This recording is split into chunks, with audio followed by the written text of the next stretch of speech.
Just like a line. Oh, no, no. English name.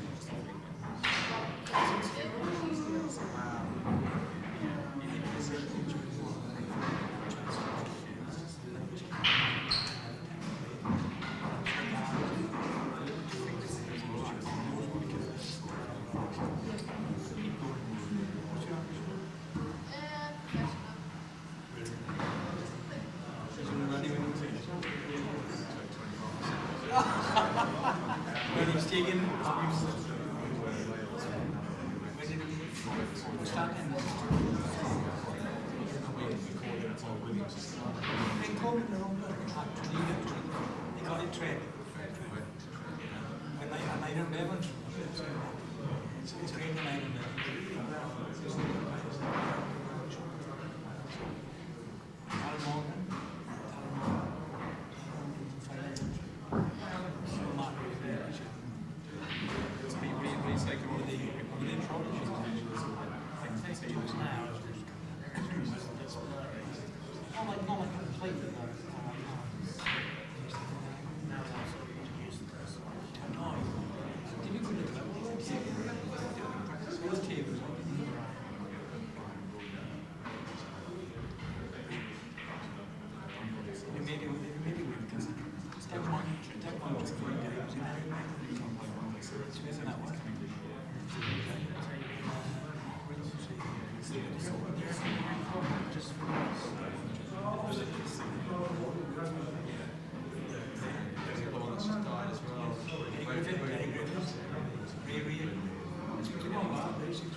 Welcome to the 900.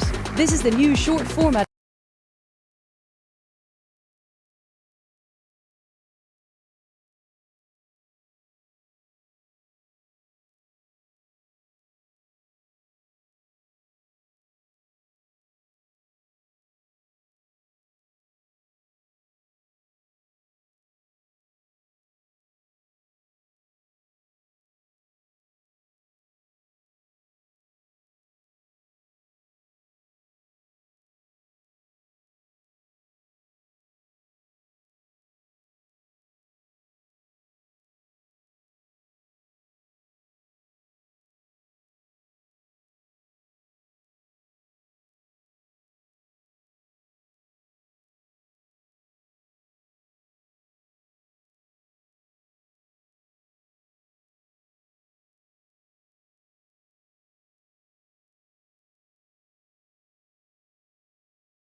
Hello, good afternoon, and welcome back. And welcome if you're joining us for the first time. We will be concluding this year's week today of the Snooker 900, and coming your way, we've got Mark Davis and Jimmy White. Stuart Bingham is leading the way, but it could be a crucial match to kick things off, and then that will be followed by Rhian Evans and Ken Doherty. And tonight's going to be fantastic. We've got our Snooker 900 8-player knockout, and it will be young, up-and-coming snooker stars, the youngest 11, the oldest 20. So that's going to be fascinating to see the talent and the youth. Just what we have here as well. The Shirt and Neil Foles join me. And it's been a great week, but Bingham has been definitely the star of the week and in pole position where he deserves to be, because he's been fabulous, hasn't he? Yeah, look, it's a very strong week of players, but he has been the standout player. And why is that? Well, he's been world champion, he's been Masters champion, and he's still right at the top of the tree, so it's not really a surprise, but he has excelled himself, and he always wants to be playing well, doesn't he?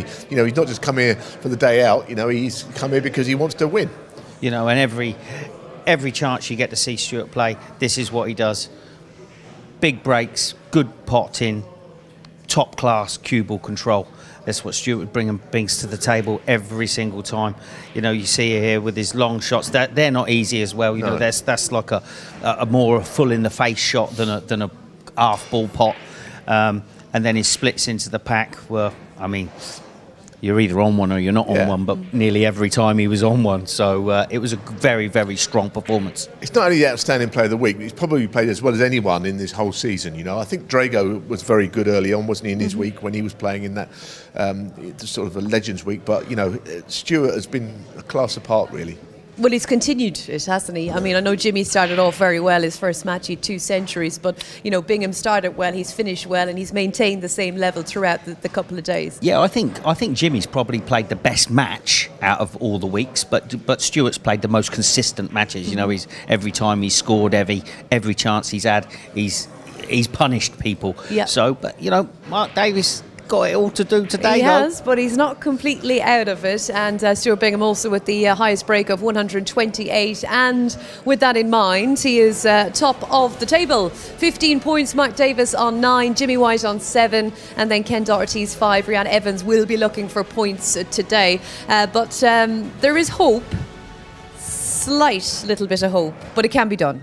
It can be done all right, because we've seen players make a couple of centuries, and Mark Davis has got to do the same. He's got to make a break over 128, which Stuart Bingham has done, and he's got to win all the frames, really. But if he started off with a big break in frame 1, it would get very interesting. Yeah, it really would. And Jimmy is also in with a squeak. Well, Jimmy, less of a squeak, but Jimmy, if he was to win 3-1, he automatically beats Mark Davis there, because he's got the higher break than Mark Davis. So Jimmy can still get second. Points make prizes. Right, well, he'll be looking for all of the points and the big prize. Jimmy White, he'll be up first, and I spoke to him just a few minutes ago. Jimmy, how are you feeling ahead of today? I'm okay. I'm not. I've been a bit under the weather, but it's a bit disappointing because I threw a couple of games away against Ken Doherty, sort of put me out the running. But fantastic format, fantastic tournament. I really enjoy it. Yeah, what happened yesterday? I know there was a red you missed, one that you'd usually be getting, and you just weren't yourself. I know you're under the weather a little bit. No, I literally give 2 games away, but I'm not feeling great, so it's a bit difficult to concentrate and focus, but no excuse. Ken took his chances. Yeah, you're still in with a chance today. Do you know what you have to do? I think I have to have 4 total clearances done. Easy, no problem at all. No problems at all. Have you been down to the new club? I know that that's been keeping you busy at the moment. Yeah, we're nearly. It's all open. It's all running really nicely. The table's all good. I've checked them all out. The stars are perfect. So after the UK, I should be in there all the time. Yeah, and obviously this is a nice warm-up for the UK as well. At least you're getting some match practice. Yeah, listen, it's a great event. Everybody enjoys it. It's all quick-fire stuff, which suits me down to the ground. Okay, right, well, you go out there, 4 tons, and maybe a 147 to boot. I've been known. Good luck. Thank you. Well, he's definitely up for the challenge, that is for sure. And I say he's a little bit under the weather. He's full of flu, isn't he? Yeah, it's not very nice, is it? But that's what this is what happens, isn't it, in snooker? It doesn't always stop people playing well, though. You never know what's going to happen, do you? No, true enough. Sometimes you can zone you in, but if you're feeling rotten, it's tricky. More times than not, you play badly. Yeah. But every now and then you can, put the performance of the week in, like he did the first first match. Yeah, and talking to the performance of the week, we're going to take a look at that miss. So definitely that form dipped yesterday, and this was one that was very disappointing. I mean, I don't know why he missed that. I mean, it's just one of those things. I mean, if he rolls it in, then the frame is won, and then Ken can't clear up. But then, of course, Ken did clear up. And that was a weird match, actually, because most of the frames, Jimmy was dominant for the first sort of 800 seconds, and then the last minute and a half, minute 40, Ken just kept coming in and nicking it off him. Yeah, I mean, it was a strange match, but that was yesterday. It's all about today. Nothing. What are they you can do about expecting it. from him today? Well, we're going to find out, but he knows what he's got to do. He's still in good form, as fluid What are up you as he is. expecting from him today? I'm expecting it. I still expect it. He's, Jimmy White. He's not here to make the numbers up. If he's playing to win. It's simple as that with Jimmy. He ain't coming out. He'll try his heart out on every single shot, like he did yesterday. And none of us don't know how that red didn't drop. To tell you the truth, I mean, he was walking, I was walking, and then we're all. What happened there, You Neil? was commentating. Why would you be walking? Well, I start getting excited like I'd always do. Okay, fair enough. I'm a fidget. Understood. Yeah, bit of a fidget over there. But I'll tell you who's been really good. He wasn't actually due to be playing in this week at all. That was Mark Davis, and he's so far so good, taking full advantage. Let's hear how he's feeling ahead of today.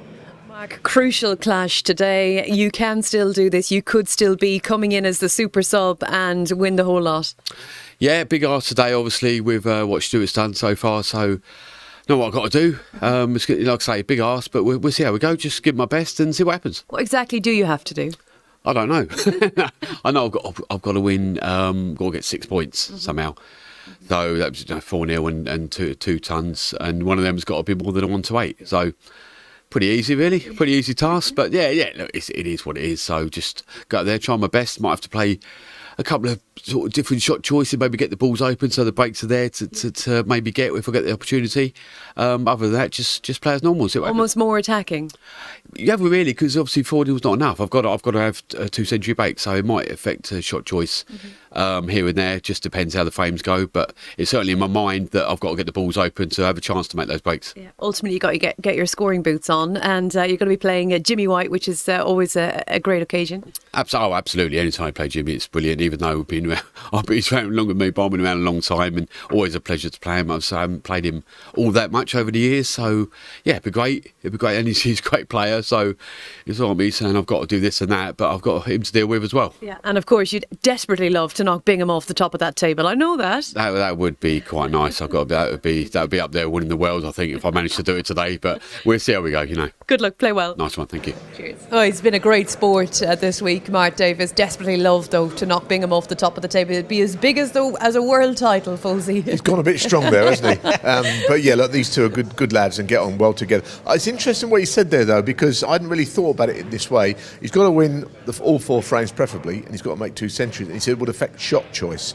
And maybe you get to 50 and really you should play safe, but actually you can't do that. You've got to try and keep the break going in some way, so that is a different factor, isn't it, really? Yeah. You just think, you're going to make centuries, but sometimes you're going to get to a point where you should play safe, but he's going to have to plough on. Which will make for great viewing, and looking at some of the shots he played yesterday will be even a little bonus on top of that. Yeah, because as you can see, he's got all the shots, the long shots, and it's funny how he said, get the balls open. When you do that, sometimes the colours get scrambled up as well, don't they? So, and don't forget, Jimmy likes the balls open as well. So, but you can see he's got all the shots today. His cue ball was very, very good. Didn't seem to struggle. This was obviously a beautiful shot that Ken didn't enjoy. He said he was trying to develop the green a little bit closer to the pocket. We're already hanging over it. Ken was furious that it went in. Little grimace from Ken have we got? There we go. He knew that was a slight fortunate kiss there, but this was a good shot. Yeah, good red in the middle, wasn't it? I thought he hit the ball very solidly, and that's what Mark Davis does, actually. He's a very solid ball striker. I know that doesn't mean much, but he always gets through it well, doesn't decelerate or anything like that, does he? Good shot, wasn't it? No, yeah, nice little screw with a little bit left-hand side just to help him hit it thicker. This was like a shot that was horrible, and he's not played for the green over the corner of the pocket. Like you said in comms, he's played to leave that there, and this was a great dish. It was fabulous, and he's been really good. He's a proper player. I mean, he's always been a force, hasn't he? In all the years he's been a professional. But the big question is, can he do it today? Can he knock Stuart Bingham off the top of the table?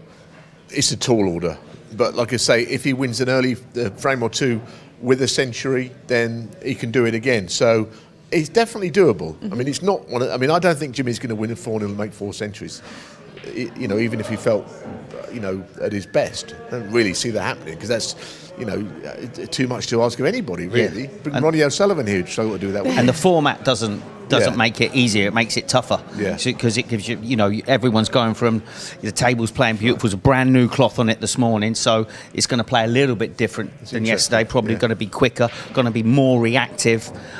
So yeah, it's going to be a tough ask. But do you get under if you start so well as you know he could do? Does the pressure then come on to Mark that it could be possible? Well, it may be, but you know, if you're going to do it, you've got to overcome all that, haven't you? I mean, has anyone actually hit any balls on this table? Nope. So now that's another factor. You actually played on this table for 2 days. Now the cloth is different, so that's going to take maybe a frame or two to get used to that. Yeah, It's definitely going to skid more. Very interesting, all of it, and we've got a great match on our hands first up. What are we saying in terms of predictions? Who's leading the way between the pair of you? Neil, you can tell us. I'm not sure who's in front, really. I know who's in front. Go on. It's not me. Well, I tell you what, you can have first choice on both games, all right? I can't be fairer than that, can I? It's Okay. not about us. I'm actually going to call this 2-2 today, Okay. but Desmond. 3-1 to Mark Davis. All right, we'll find out who's right. Thank you for now, Lee Richardson and Neil Foles, and great to have your company here on Pluto TV, and the action will be getting underway right after the break.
Welcome back, everyone. The live action about to get underway. Good luck to It is both ahead, players, your Jimmy choice. White and Mark Davis. Thank you. Good And luck. in our commentary box, back to the guys we go, Lee Richardson and Neil Foles.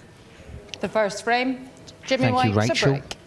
As Michaela Tab gets us underway with the match that's going to decide who wins the league, the professional league this week. Jimmy White versus Mark Davis. A lot to do for both players. And first opportunity goes to Mark Davis with this long red.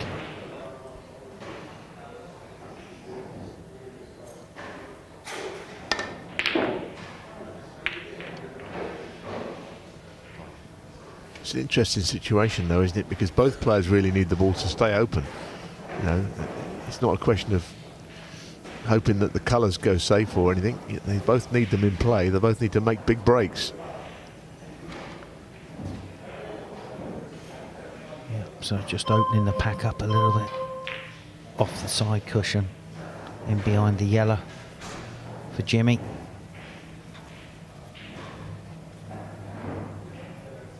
Both of them need the black ball in play. And when there is a lot of safety exchanges, it's when the colours can get a bit traffic jammed.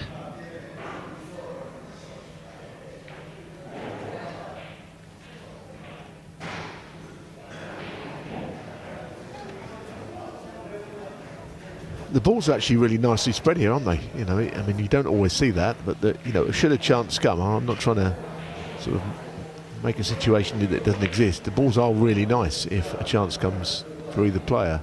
Thank you. You couldn't put those reds any better, could you? In the middle of the table, let's be honest.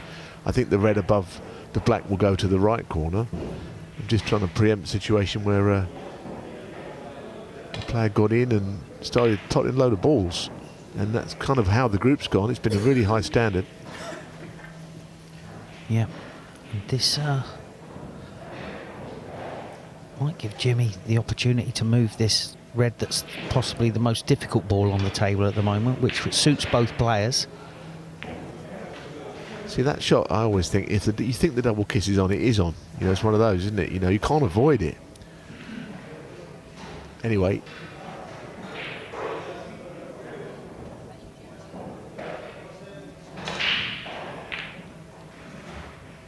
So it's a bit of a slow old start, 2.5 minutes, nothing doing.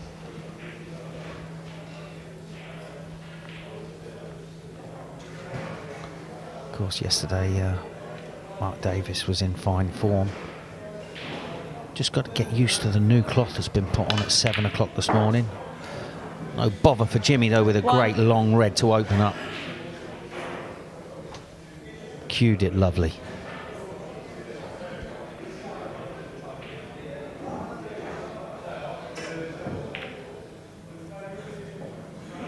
Jimmy White, 1. I thought he was walking round to play the next shot, but he's walking around in the knowledge that the blue was not in. And now the blue's gone, well, it's not gone completely safe, but it's, in fact, where it is all right. And that's, I think Mark has done a good thing there, getting the blue back on its spot early, because as we say, you know, he's got swift action to take. Now, for the time being, he just, if he wins the first frame, that's a good thing. But if he wins it with a sizable break, that's an even better thing. But I suppose winning it really at this point is key. And if he went a couple of frames up, then he'd be looking to make centuries if he's going to win the thing. I mean, Bingham, all you can say is, well, as good as he's been, he has 6. finished now, so he can't improve, can't make any more centuries because he's finished. He's probably watching somewhere, isn't he, knowing Stewart? But he played brilliantly. 7. Very nice, confident pot there. Every shot he plays on this new cloth, he's learning.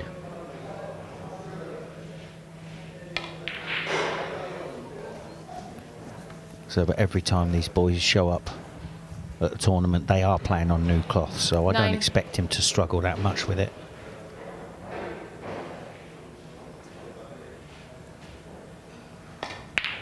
But they won't have played a lot on this cloth. 10.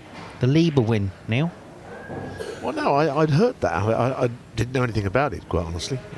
But I know one thing, having seen the close up, I thought it's a really nice piece of baize on there. 15. Now he's on the important red.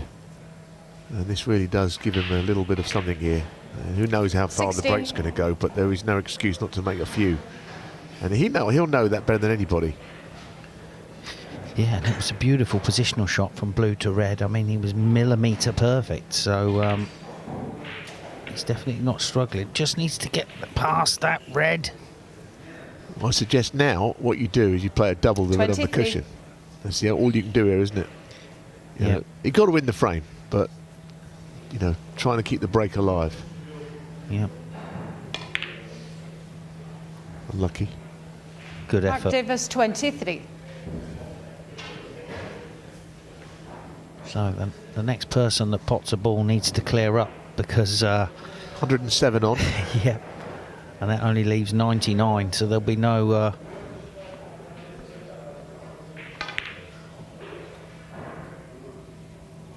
Oh, what a shot from Jimmy. 1. What a great shot.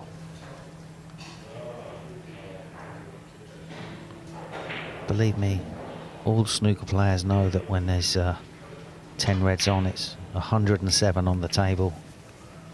It's true, isn't it? You kind of do know all this stuff, don't you? Because that's why when 8. there's 9 reds, you can only get 99. So it's a bit annoying. You can't get the 3 figures.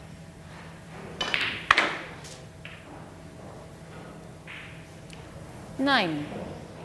Couldn't have finished a lot worse, really. Pink ball. Playing the pink, nominating because the 2 balls are very close together.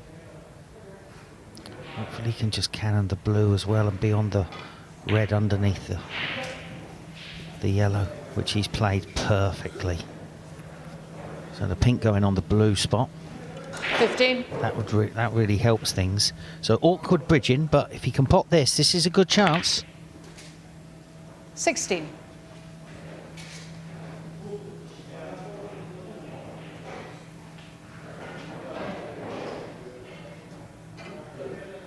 Blue ball. It looks like he's going to drop into the bunch here, but not any great speed on it. Yeah, that's all right. That's all right. I think he's on the close red. What do you think? Do you think not? I don't know, I can't... Yeah, I reckon. And also, one thing he's very good at is potting balls when they're close together, because he 21. tends not to play push shots on these. It's always been the same. Don't know why. He plays that shot 22. well, you know. How well has he played that, though, for position as well? That new cloth must be lovely. Now, which one goes and which one doesn't? It's normally the case, isn't it, when they're that close? Yeah. Well, the pink obviously would go, but blue should also really go. Yeah, this is a nice little start. And again, the blue not able to be spotted anywhere. I think rather than take the pink there, the pink would have tied itself up, wouldn't it, had he potted the pink? 27. Maybe it would have gone on the pink, on the blue spot again, wouldn't it? 28.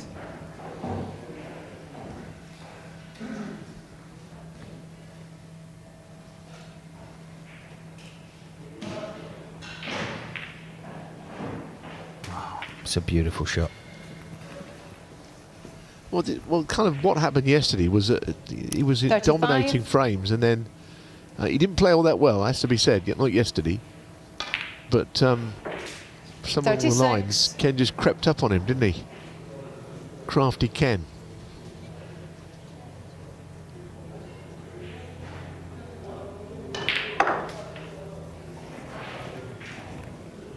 So it's just slightly run out of position there, so it'll be the red into the 43. green pocket. And yeah, I wasn't in comms yesterday, but I heard you all scream when that red didn't go in along the cushion. 44. Yeah, well, what did you think about it? It should have, it was just a drop in, wasn't it? Yeah, which I thought it'd gone in. Which tried to drop it in, didn't. I mean, if he'd have played it with more pace, we'd have said, oh, you should 51. have rolled it in, you couldn't have missed it then. But that's what he did do, and he did miss it. 50. 52. I think it was a shock more to Jimmy than the rest of us, because everybody thought it was in, but Jimmy was walking. But this is a beautiful break. Yeah, and also this is frame ball, which kind of makes Mark Davis. 59. Well, he's got to make 3 centuries now in the 3 frames. You know, Bingham is looking a better bet, because if Jimmy doesn't make a century here but wins the frame, then Bingham's, 60. you know, he's got one hand on the trophy, isn't he? Yeah, but like I said earlier, if Jimmy can beat Mark Davis 3-1, they both end up on 10 points, but Jimmy's got a higher break. So Jimmy would take second place in the league table, 67. which is more prize money.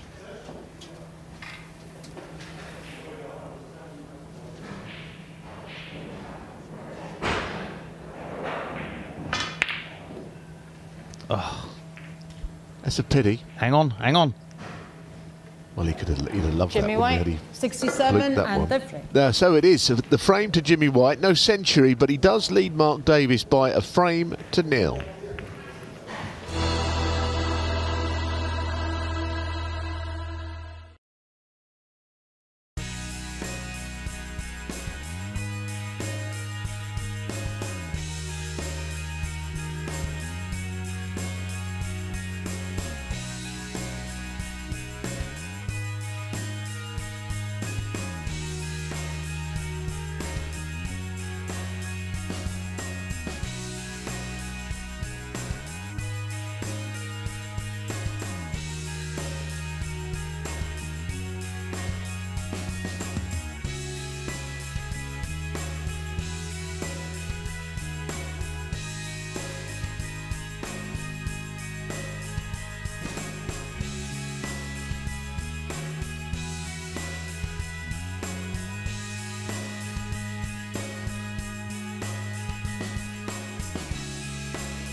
Second back. frame. Mark Davis to break. Here at Reading, Crucible Club in Reading. Jimmy White's won the first frame. He didn't make the century, so it didn't really help matters much. Lee seems furious about something. I saw a reaction there. I don't know what that was. What was that to? Not infurious, just like I'm gutted that the black's gone safe straight Oh, away. I see. No, you're right. Actually, good point. But isn't that always the same when we, in the days when I used to play snooker, whatever kind of practice you were having, you play sometimes against players who would automatically, their break-off would just put the black safe, and it would annoy you. Not intentionally, but some people just break off and the black goes awkward. You spend the rest of the frame playing safe. See what Mark did then? He's tried to play a safety shot to bring the black out, which is what I was just about to say. Yeah, it makes perfect sense.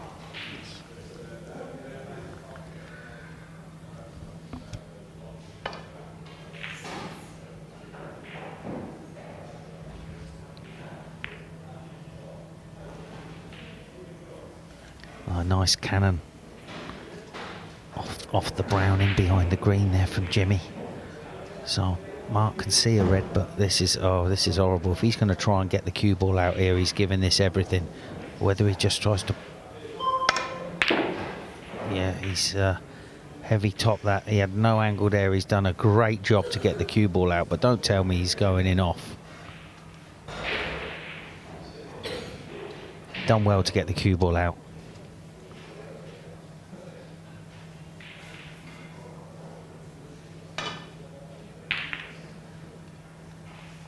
So again, both players very cleverly playing safety shots to try and get the black into play, which is what Jimmy's done there.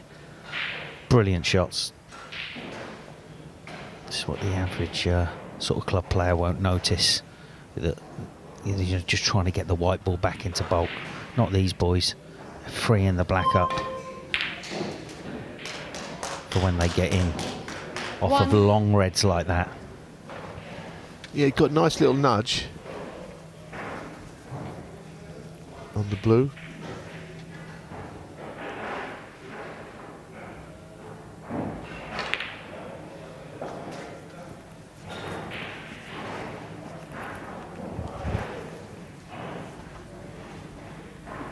Six. These mid-range reds here.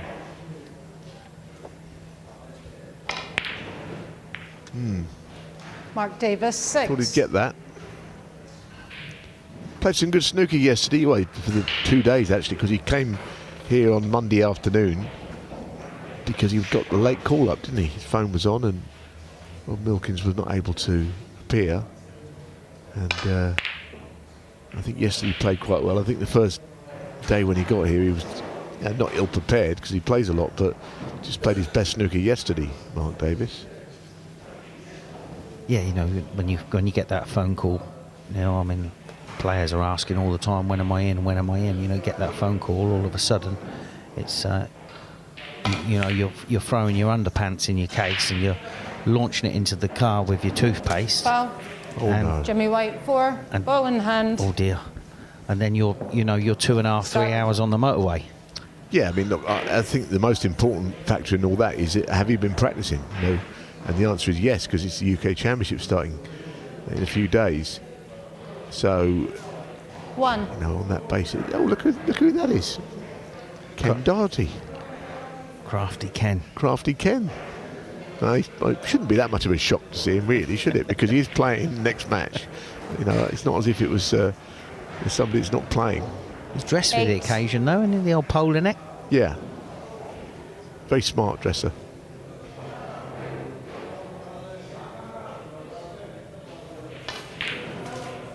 Nine.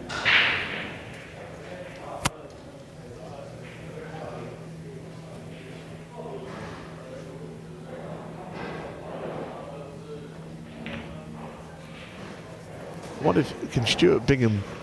He's not quite able to crack open the bottle of champagne yet. Has he not actually won 14. it yet? But at the moment, unless Mark Davis wins this frame with a century, 15. then he will have won it. At the moment, he's not even at the table. So it's looking a bit groggy, isn't it, for anyone else's chances but Bingham? Playing for places.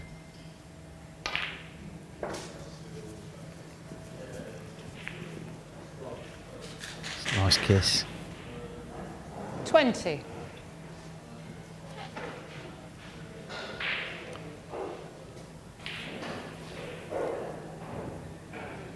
Few people in the club for this afternoon session, Neil. 21. As our juniors are slowly arriving for tonight's 8-man knockout. I think what you could say about that, right, is that with junior players, you don't know quite what you're going to get. You might end up with one of the greats of all time in a few years. That's why I always think it's good to see young players, because they can improve rapidly, you know. So I look 26. forward to seeing some of them and look at their cue actions and the like. You can see Archie there. Archie flown in from Jersey this morning. 27. Archie Greer. 11 years old, Yeah, Neil. I had a little chat with him and his dad. Well, I assume it's his dad. The gentleman with him anyway. Yep, it's his dad. Nice lad. And also, isn't it nice to see the top players get here early enough to watch this? And there he is with his dad. I was going to say on the right, but you can see his dad's not 11. 34. Shouldn't be any doubt which one is the 11-year-old, should there? 35. Be very surprising if it was the other way around. So now I think we can officially say Stuart Bingham is champion, can't we? Right now. Yes? Behind that? Yes. Yep. Less than 10 reds left. Yep. 42. So, Well played, Bull Run. yes, he did play very well. 43. Yeah, of course. And what I like about Stuart is I think I already said this, but I'll say it again. He played here for 3 days, well, actually 2 days, not on this session, as if he was playing the World Championships. Anyway, I think Jimmy might have broken down there. 50.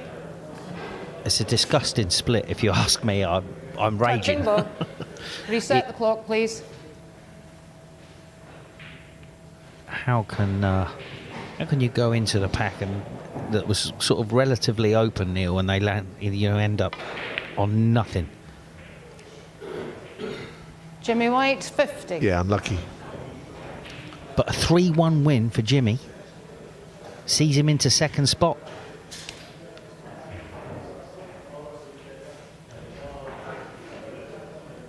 Just see the edge of this red. And that's a brilliant safety shot, and he's nudged them all open, Neil. Jimmy in a big load of bother just here. He's in a world of trouble.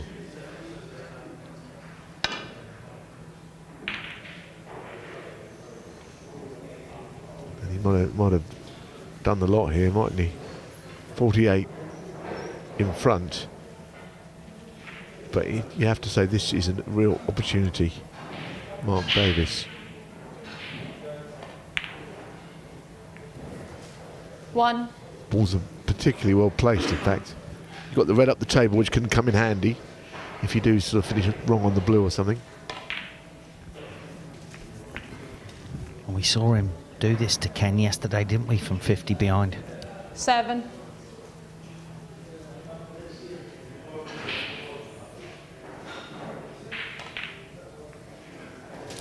8.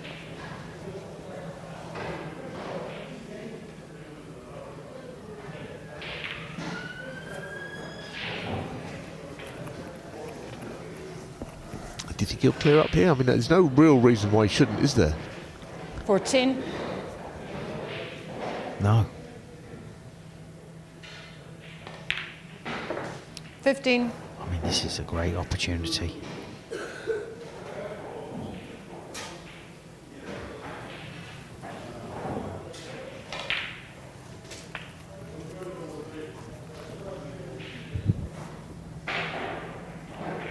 $21.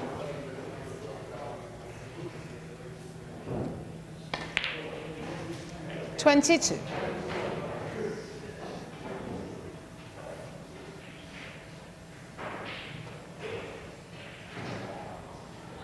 Just run it through and finished low on the pink for the 2 reds. 28. Where would you like to be off the last red, Neil? Would you want to be sort of nearer the blue, or are you happy to get on it from the black? 29. Yeah, well, Depends, I suppose, what shot. But I think, you know, ideally on the blue. But I think off the last thread, he'd probably like to play on the brown from it, wouldn't he? Would you not think? Get the brown back on the spot, you know, from the last thread. Yeah, I mean, 36. it does make getting on the, you know, the brown to the blue easier. Yeah, little things. I think sometimes with 37. snooker, there's more than one way of doing things. But, you know, for the most part, you just maximise your chances, don't you? That's why you see Mark Selby and John Higgins do all the right things to give yourself the tiniest little edge. But like you say, you know, getting on the... looks all right, isn't it? Yeah. I mean, I think I'd have rather got on it from the blue, but the shot he played with the brown off its spot, actually, he's got a lot of room to get on the red. Now I think I'll play on the brown here. Interesting that he's not done 45. so.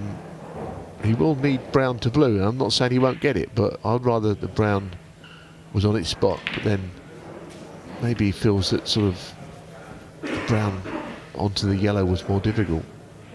Everyone's got their own way of doing 48. things. So he missed a yellow like this yesterday. Not today. 50. So the next shot is key. I think if you get the right angle on the brown, then brown to blue is achievable.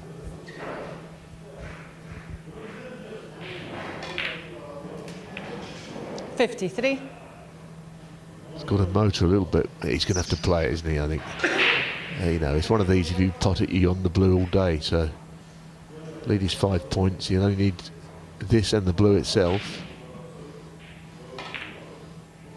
Shot. 57.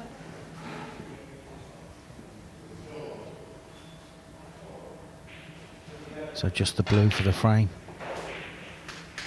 Very nice. 62. He steals another one, Neil.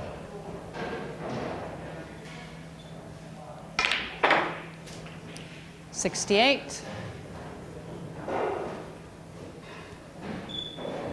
Superb break, actually. Could have done with this at the end of frame one. Anyway, Mark Davis clears up with a lovely 75. He snatches frame two. It's 1-1.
Frame 3. Jimmy White's a break. Jimmy White breaking there, as you heard, and it was pegged back there. So they're playing for second now, aren't they? You know, let's be honest. The breaks the 100 breaks have not come, and they've shared the first 2 frames. So it's a question of now finishing in behind Ballron Bingham, who's won this week's group, if you like.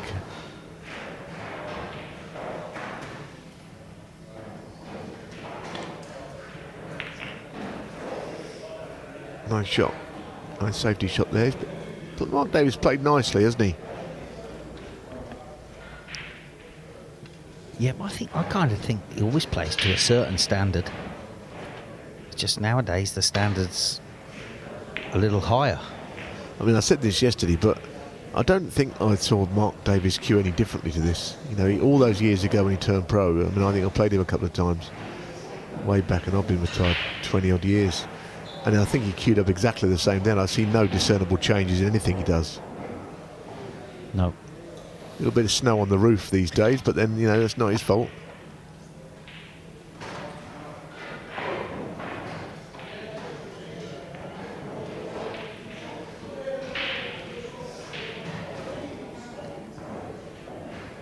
Why change it if it's not broken?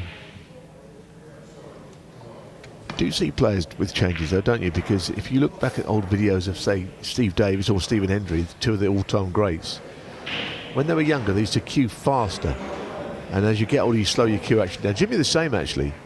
Jimmy used to cue fast, but that's a youthful thing, and then as you get older you slow it all down. I suppose it's a bit like a golf swing, isn't it, really? You start to slow your swing down. I don't know if it's intentional or just that as you get older you don't coordinate so well. I was just about to say, is it hand-eye coordination? I mean, Steve Davis, you know, when he first turned professional, in no relation to Mark, by the way, he used to, he was a bit of a potter, really. I mean, he's a brilliant player. He wasn't really like a wizard safety player, not back in the early days. I remember him playing in the British Youths 6. Championships in Ron's club in Neasden, but you know, as he's became the player he ended up being, a lot changed in his cue action, his shot selections and everything. 7. You know, that was a really well played shot from Mark Davis. Nicely struck from off the cushion, pushed through the red, above the red he potted. So now it's all about a few little cannons to open up around the black area, make some room for the cue ball 14. to travel to its desired destination. In between the 2 reds, nicely played. 15.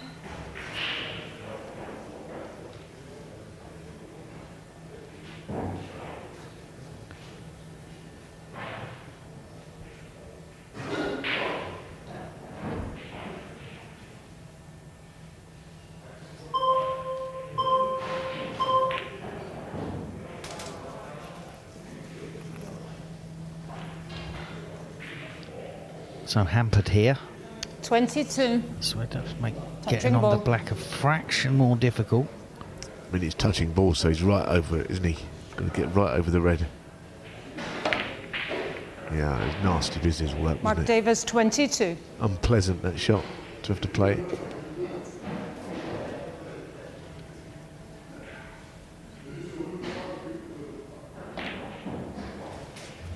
You said 1. Jimmy was good at that shot, Neil?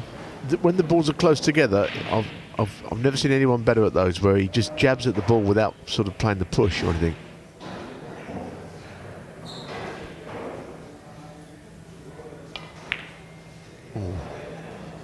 I think you could Jimmy only White you one. could only use left hand side on that, and it's sort of pushed right away from the object ball.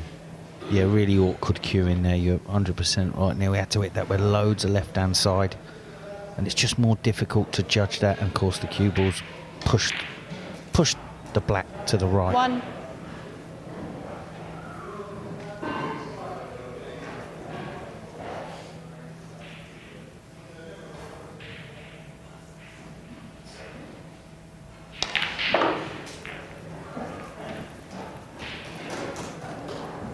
And that is a nice split. 6.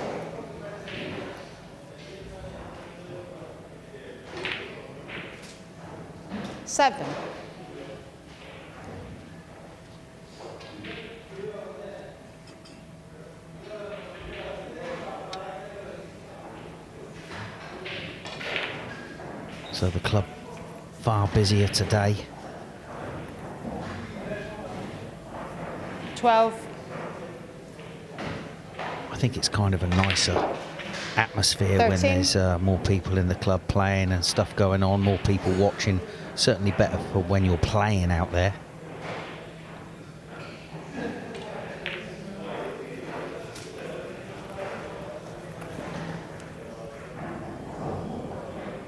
18.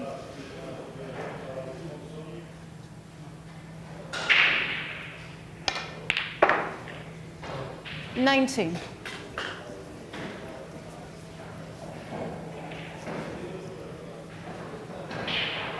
Just be careful of his shirt sleeve there. Michaela Tabbs right on him. Yeah, he's kind of finished in between there. He might have to play his rest shot. He missed one or two with the rest 26. yesterday, didn't he? I don't think he played on this red. The pink's blocking off all the reds to the left corner.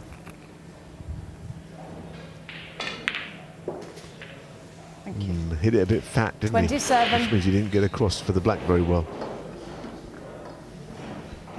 Got to play with the spider. There he is.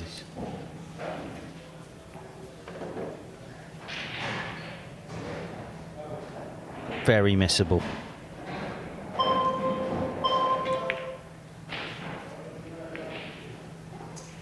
Mark Not a Davis, nice shot. 27. I mean, he's got a nice lead.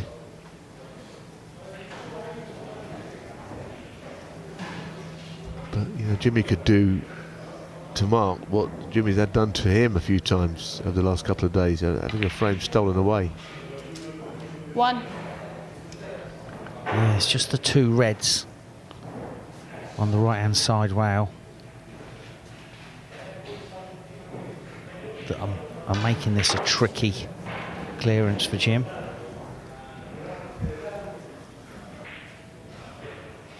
Eight.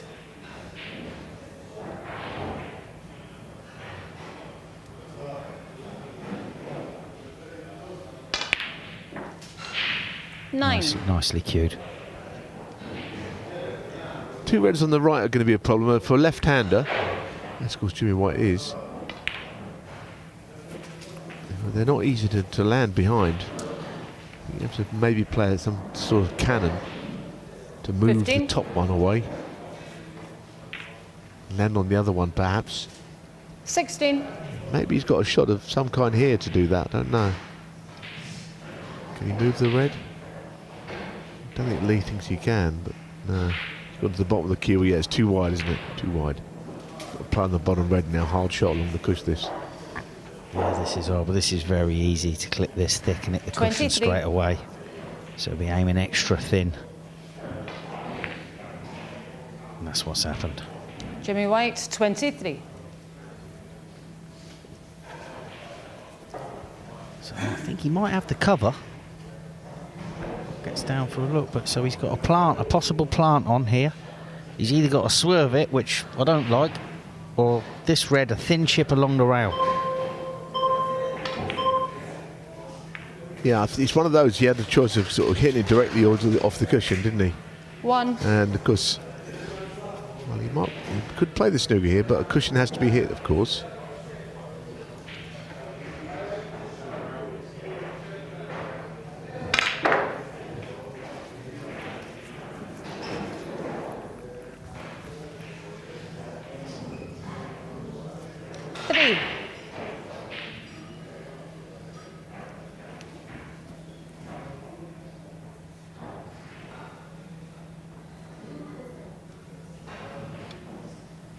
So another plant in this break. Oh, What a dig that was. What do you 4. think about that one, Lee? yeah, I mean, two in the same break, same visit.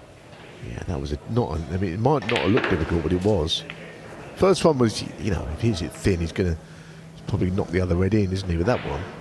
11. The humdinger. And that was to win this frame. So that now stops Jimmy 12. getting second place. Yeah. Unless, no. Well, what can he do then now then? How's he going to Did he do win this? the last one with the ton? Does that make any difference? I mean, Well, I don't know 17. anymore. That might put him on level 19. points with the highest break. I'm going to have a rethink about this. It's just too many. Well, there are not that many permutations now, are there? Because 22. Stuart Bingham's won it, and there's nothing we can do about that. But I know what you're saying. If he...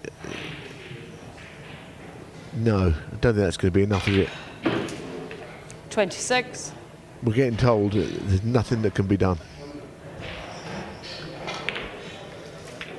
31. Nothing. So what I need, then, okay, forget them. What I need Go on. is Jimmy 37. to win this last frame. Well, we'll see how we get on. We'll come back to you on that after the ad break, which comes next. Is this in? No. Another frame to 37, Mark Davis. He frame. leaves Jimmy Mark. White 2-1. Snooker 900 is here, fast, exciting snooker, and it's 15 minutes. Thank you. And now it's got its own channel on Pluto TV.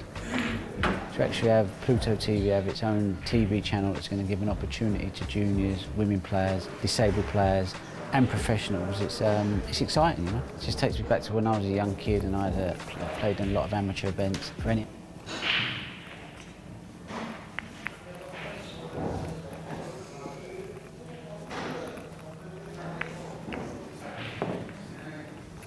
Now it's got its own channel on Pluto TV.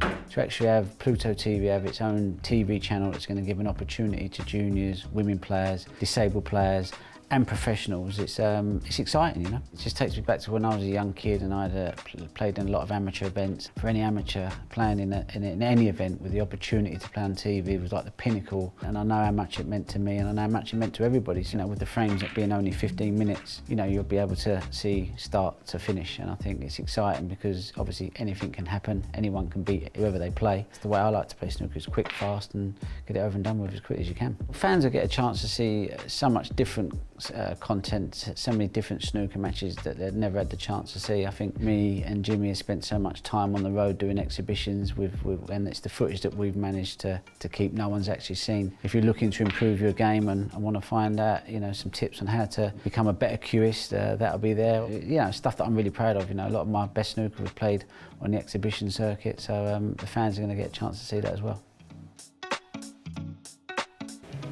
The final frame. Mark Davis to break. It is the final frame. Mark Davis just doing what he does so well, chipping away, winning frames. Frames in which he's not always been in first, you know.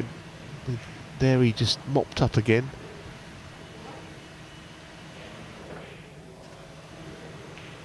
Jimmy, of course, playing in the UK Championship. He's playing Michael Sebacek, isn't he? Who's the youngest player on tour, 14, against the oldest. Oh, what a poke that is. But yeah, that's who he's playing in the UK. Age difference of, I think it's 49 years. So that's his first round opponent. Interesting match, isn't it, for so many reasons. Yeah, definitely. I mean, He's good, you know, Sebacek. is he? 8. Oh, yeah, I mean, he's good. if he's that age, I mean, does he know how good Jimmy used to be at that age? Do you know? I think that's the problem, isn't it? When you're a 9. 14-year-old, you probably won't know a lot of players that have been and gone. You know, how can you know the history of the game? The history of the game probably only relates to, you know, the current batch, really.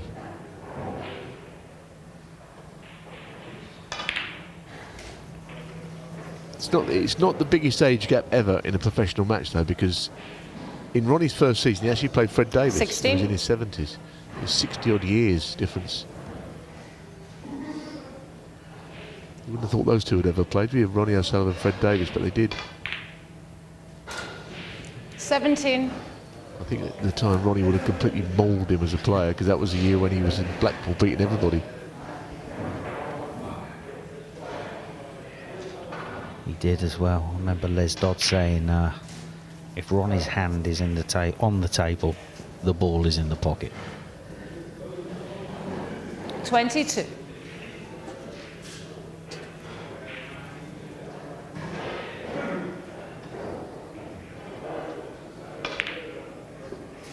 $23.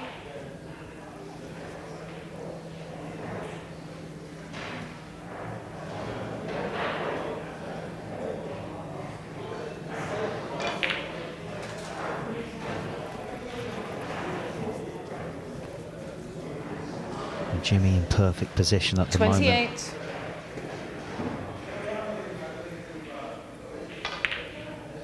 $29.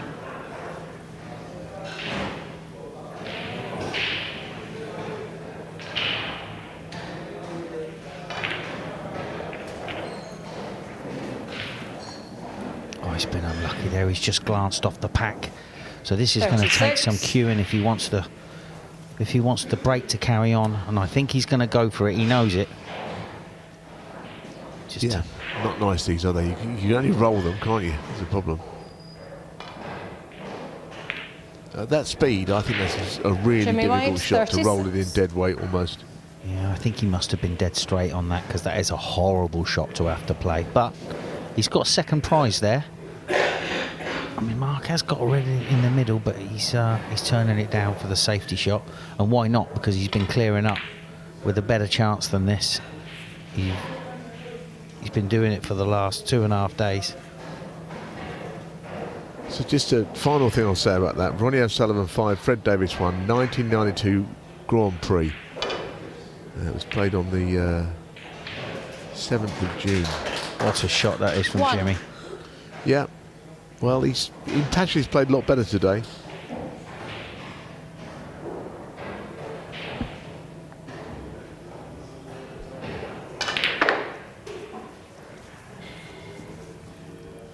Oh, no. 4.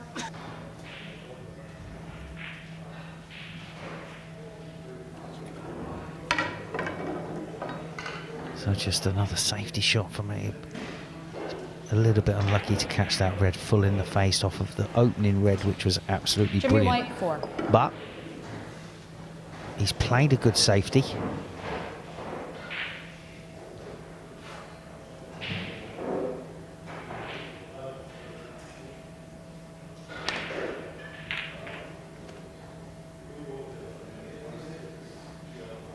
It's been a funny old shot, wasn't it? I don't know if he caught that too thick, hit the side cushion first. Well, You said 2 each, didn't you, in this match? I did. You're looking pretty good for that, aren't you? I'm on the comeback. You are. On the comeback.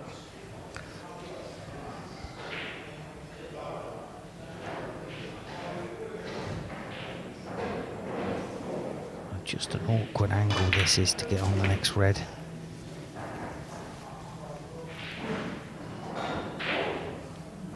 Eight. There have been a lot of frames like this that he did not end up winning, but whether this ends up another one, I'm not certain here. A nice lead, still at the table. Looks top jaw, doesn't it? He thought that was Jimmy in, you know. White, 8. It wasn't, was it? It was always hitting, staying at the top jaw. Back in the old days, Neil, we had to aim there, didn't we, and wait for it to drop a centimetre. The table we used to play on in Ron's club in Neasden, it was, you'd have to aim a ball's width high and it would drop down. It wouldn't. I don't know if it was all the nap. Unlucky there for Mark Davis, but it was. And the trouble was, you got used to that, and then you end up playing in a match, and you try and do the same, and then you aim top jaw, and it hits the top jaw, stays there. Yeah, when did that shot change? You know, to just running straight. I don't know, but the table I'm speaking about, the one, I don't know if you ever went to Ron's club, it might have been before your time, but the table by the bar used to drop right down from the top jaw. We played a county match there once. Okay, yeah. Small club, 8 tables. Good atmosphere. First time I ever met Jimmy in there. I think I was about 12, he would be 13. That's how long ago it was. Long John Silver still had both his legs then.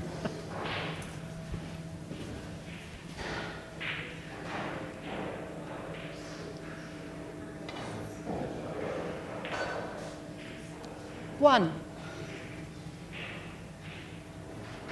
So another chance for Jimmy. What's a decent count? I thought he was going to play that. It's always deceiving with Jimmy, and I thought he was hitting it low for the screw shot. And 8. It's the way he addresses the ball, isn't it? that's beautiful. So he's not quite there yet. I mean, 9. obviously he's fancying to win the frame, but he's going to have to go into these. 6 reds left, so 75 on if Mark Davis ever gets back to the table. But this is going to try and plough these through the bunch of reds. Well, Oh, I think he's on the bottom one. Yeah, he's all right. He's all right. 16. First, it didn't look great, did it? Got to be careful of the in-off in the middle pocket here. What, flickage off the... Flickage. Oh, dear. That'll be some... Oh, he's played it softly. Is it in? Yes, it is. 17. I think that's why he played it slowly, because he might have saw what you saw there, possible flickage in off.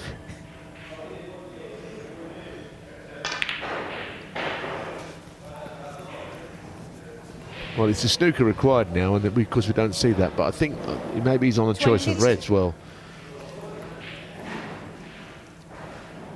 it's one thing he's not is about us, but all I'll say is that you've got the scoreline correct. Well, it's difficult in this format, mate, because you just don't know what's going to happen out here. They're all class players. 30. It's just a shame that Rianne's 31. playing with a muscle spasm, which is all I can say is a lot of snooker players have been there, and it is near on impossible. Well, that's going to pull out a little bit, I thought. Did you think that? Yeah. Interesting. That seemed to sort of be bottom jaw and end 38. up going in off the sort of middle to top jaw. Anyway, yeah, look, you 39. put yourself in a position to play shots all your life, and all of a sudden one day you get down and you can't play the shots because you've got an injury. It's happened to me on a couple of occasions when I used to play. So it's annoying, but it will obviously improve. 46. Body's got a great way of healing, isn't it? 47. Been a good match though, actually, isn't it? We haven't seen a century, but it's been quite nicely played, quite open. A bit more in keeping with these two players and where they're at, because they're both playing in the UK Championship, as we said, in the qualifiers, which start, I think at the 53. weekend. Saturday, I think. It's in, I think, Widnes or somewhere, the bright lights of Widnes. Anyway, this match Jimmy is White, over. 53.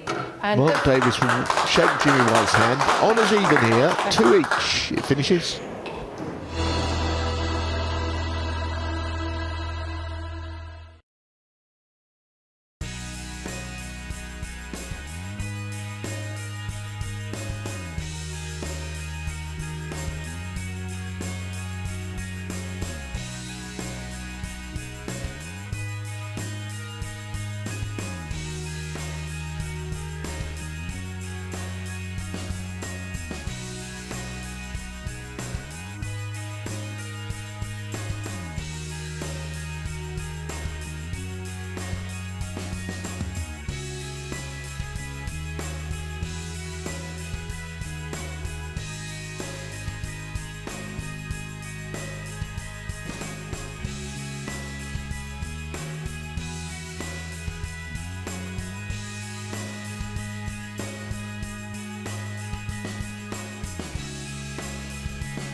Welcome back, everyone. Sadly, not to be for Mark Davis, but you've been thrilling us with your snooker this week. You've been a late call-up and you've played some really good stuff. So thanks, first of all, for coming and making it. No, I'm glad to be here. You know, I've enjoyed it a good few days. I'm going to be practicing at home anyway, so glad to be here. And yeah, it was always a tough task today. I had a chance in the first frame, but kind of lost position, which has kind of been what I've been doing really a few days. So, but all in all, enjoyed it, and played some good stuff, played some pretty horrendous shots as well. But that's kind of me. But you never stop learning this game. Well, there weren't too many of them, to be fair, were there, Neil? No, I thought you played well. I didn't. I thought you played better yesterday and today than the first day because you didn't know you were going to be here and all that. Yeah. But you played some nice stuff, haven't you? You hit the ball pretty well as you always do. Yeah, some good stuff there, and they're the ones you want to focus on. I don't try to focus on the bad ones too much, even though I tend to, which doesn't do me any favours. But yeah, I enjoyed it. It felt good. Felt I was hitting the ball okay, even though I was losing the white a little bit. We too love much. a plant. That was a good one. Yeah, I mean that was one of my great positional shots. I only had about 5 acres to lead the white in to get on that. You're being too brutal on yourself. And somehow managed, but yeah, it was a nice plant to get. I Yeah. think you've done some good dishes though last No, couple I of have, days. yeah, And it takes hold yourself together. And like we talked about that green on the brown yesterday, that was a great positional shot. There's some good stuff there. Yeah, definitely. It's it felt pretty good. Yeah, just try your best. That's all I try and do is have a mindset. Go out there, try your best, and you can't do any more than that. And that's what I try to do, and I'm never too disappointed really. Whatever happens. Your overall form's been good though. You beat Mark Selby in, was it Jan? Didn't you? Yeah. That was that's a big result for you, isn't it? Yeah, no. I said the other day I played better in the last few tournaments than I did at the start. The first few of the season were not great for whatever reason. I don't really know why, but certainly the form's been a little bit better. Just the consistency is lacking, which that's what you need. Yes. That's not quite there, but as I say, keep plugging away, keep trying my best every tournament, and hopefully there's a good run around the corner at some point. And a busy part of the season as well, so you're going to be going in with a spring in your step because your game's in good order. You've got the UK Championship qualifiers, you've got the shootout, you've got the Scottish Open. You're going to be very, very busy. Yeah, it's plenty to play for before Christmas, that's for sure. So obviously UK is a massive event, but they're all big events, especially for where I am in the man, because win any of them or have a good run in any of them means everything. So yeah, to go home, prepare for a couple of days, and then up to Wigan to play in the UK. There was a brief moment where you weren't going to be a professional snooker player, but you got back on the tour. Are you still enjoying being a professional snooker player? I mean, how much time did you think about potentially not being a pro? I didn't really think too much about it. Even that spell there was scenarios there which could happen. But I mean, I don't enjoy it as much as I used to. I think the travelling, the practice does get a bit. Right. I've got to be honest with you. You asked me a question. I'm not going to just say I'm intrigued the right thing. Is it an age thing? I find it harder. Is it an age thing as you get a bit older? Probably. You don't fancy putting the hours in as much? It's probably been on tour 35 years then. It's put me as well, and I don't mind practicing, but I don't kind of enjoy the whole process as much as I used to, if I'm honest with you. Yeah. So, but Have you got a backup plan? Or have you got a few million in the bank ready to sit back? I haven't got a few million. I've got about 3. That's three more than me. No, listen, mate. I don't know. I mean, I've started my coaching the last year, 18 months, only sort of locally, but I'm going to try and get that out there a bit more. So hopefully build that up, even while I'm on the tour, build that up. So hopefully do a lot more of that as well, and then see what there is, mate. When I fall off and I'm not involved playing professionally, then whatever there is available in the game, then I'll look at it. If there's not. The time is not now, though, to be thinking about that, I'm surely. not thinking of it, exactly. I don't want to think. I just set the coaching up because I quite enjoy it, and I'm willing to. I don't mind doing it, in between my practice. So more that it wasn't. Also later on down the road when I might do it full time. Sure. You must have felt a bit like that, Neil. Did you? Yeah, I was never going to do the Q school when I dropped off. I don't know. Were you going to actually play in Q school? On that. I was actually going to do it that time. Yeah. I mean, whether I would now, I really don't know. Until the time comes and it happens. You would have gone there, would you? Answer. Yeah, I just don't know. I just don't know, to be honest. But I was on that time you were talking about. Yeah. I was going to play in it because I was actually playing pretty well. Yes. At the time, that's kind of the main reason. I felt quite good. So. Yeah. Hey, listen, you're still looking good, and that's the main thing. And I'm sorry to do this to you, but Stuart Bingham. He's not only gloating, he's trolling you right now. So, where is he? How's he got that picture taken? Is it AI, do you think, all this? Is it real? Because he's holding the trophy. and he looked quite happy. That pleased poor with himself. trophy. He's looking a bit pleased with himself, isn't he? Don't like to see that. Yeah, It's an unusual smug. way to hold the trophy as well. He's just showing off the new watch. Trust me, that's not going to be the last I see of that picture. Trust me on that. So Liz, you did everything in your might to knock him off the top of the table. it was always a tough ask. Yeah, I Yeah. mean, I had a chance first frame, and I'm dealing with Jimmy as well, who's playing great Fantastic, snooker yeah. as well. So it was always a tough ask. But listen, you just just try my best, and it wasn't quite to be today. We'll say but it might be through gritted teeth, but congratulations congratulations, to Stu. Stuart I'm Bingham. over the moon for you. He is our champion this week, and great to have Mark Davis, always great sport, alongside us. 11 points. Jimmy White 9 after that terrific start on the first day, and Ken Doherty's on 5, and Rhiannon Evans is looking for frames, playing for points, playing for pride, as they both will be. And delighted to say that Ken Doherty and Rhiannon Evans have both joined Neil and I. So you two, what's the strategy? Ken's ready for I'm it. going to grab her shoulder before we start. Give it a good shake. Might help Ken carry on. Yeah. No, it's a good job I love a bagel, isn't it? I had one for breakfast as well. So But you're not wanting another bagel, Rhiannon. I've had too many of them. Hopefully I can get a baguette maybe. But yeah, no, it's for now we're just playing for a bit of fun and bit of pride, aren't we, Ken? I'll speak for yourself. Well, no greater pair for the fun, that's for sure, Neil. Playing for the love of the game there. Yeah, but look, snooker is snooker, and you never want to lose to anybody, really. So these two will still be trying as hard as they can, And we haven't seen Rhiannon at her best, and we know why, because she's feeling uncomfortable. I thought you could even just see it walking around the table. You're not. Yeah. But how's it today? Any good? It still feels the same, but you never know until I get down on the shot how bad it is. No, but as I say, I can't change it. I've got to get on with it. And luckily it's happened at this sort of point, and hopefully by Saturday it's loosened up a little bit, which is the main point. Just don't tell Ken what side it is. My neck is all right, though, yeah? It's been fabulous having the pair of you here this week. yeah. I know it's not worked out in terms Yeah. of the points and the frames and winning it ultimately, but it's been great. Yeah, and if she thinks she's getting any sympathy, she's come to the wrong place. Definitely not from you, is it? Definitely not. I know, no, yeah, it's been a great. I love this event. I love the whole scenario of the way it's played out. I love the 30-second shot clock, and it's a nice sort of league basis. You know what I mean? You get the bonus points, of course. So, yeah, we're propping up the bottom of the table, but we don't mind. We'll have a That's why laugh. my neck's hurting. I'm propping up everyone. At least Rhiannon has an excuse. I don't have an excuse. Or I'm running out of We one can or the pick other. one surely between the four of us. So we wish you both the best of luck. We'll let you head out and get ready for your Play well, match. play well. Good luck to the Don't pair of psych you. myself up. Go on. I'll trip you up. We'll see you in a little while. That will be our next match on Ken Doherty and Rhiannon Evans. And entering onto the stage is DJ extraordinaire himself. The spin master is here. Lee Richardson, welcome back. Yeah, all right. How are we doing on the scores? Anyway? Right. Scores on the doors. Scores on the doors, 6-4. No, 6 each. I'm joking. Six each. I'm back, baby. See how competitive they really are. No. Well, I'll tell you what. I'll give him on first up again here if he wants. No, to. I don't think you can. The winning the places are in set now, so I don't think we can call this one. What, we just call it a draw? Yeah, just Okay. finish the day on the draw. We'll concentrate on tonight. 3-1, I'm saying, to Ken Doherty. Okay. You're going with the I'm going with 2-2. week.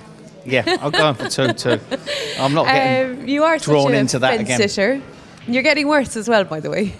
What's that? Sitting on the fence. No, he's Hey. come up with a scoreline, hasn't he? But it's unfortunately covering all he's got bases, Neil, is what got he's the wrong doing. scoreline. That's what he's come up with. You have to remember they're still playing for money every game, so they're not going to just sit there, and they're going to be trying, and Rhiannon's going to try. It's just whether she's going to feel any better than yesterday, because 13. yesterday it looks bad. 13 world titles between the pair of them, so let's hope we see some of that magic. Ken's done well there, hasn't he? Ken Doherty and the 12-time women's champion Rhiannon Evans. So we'll see who's going to be right in a couple of minutes' time. 4 more frames for you this afternoon, and we'll see you right after the break.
Welcome back, everyone. Final match then on our afternoon programme. 4 frames. Rhiannon Evans, 12 times women's world champion, up against the 1997 world champion, Ken Doherty. And take you through the action, let's head over to Billy Castle and Lee Richardson. Thanks very much, Rachel. The 1997 world champion breaks off pretty badly. So, yeah, but I don't think he's left anything there, Lee. I don't know. Can she get through to this red? I think she can get through to this red. I don't know what she can land on, but...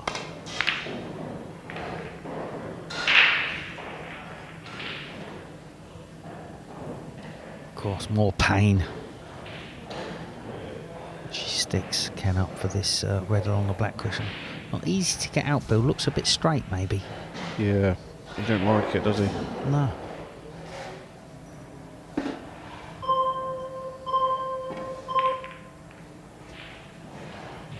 Yep, turned it down. Must have been too straight, Bill, to get out on anything. Yeah, he's made a good safety, though, Lee. Yeah.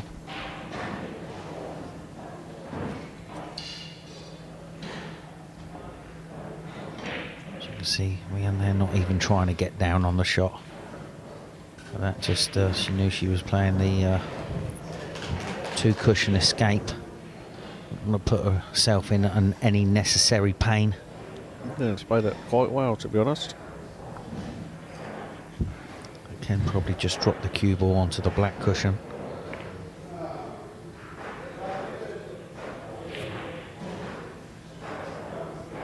Knowing that it's pointless for Rhiannon to try and do anything from there, it's just going to be a safety shot.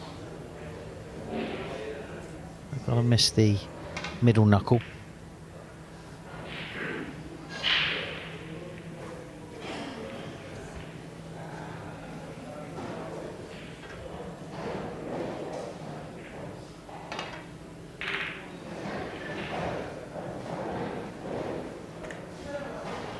Yeah, reds are spreading quite nice at the minute.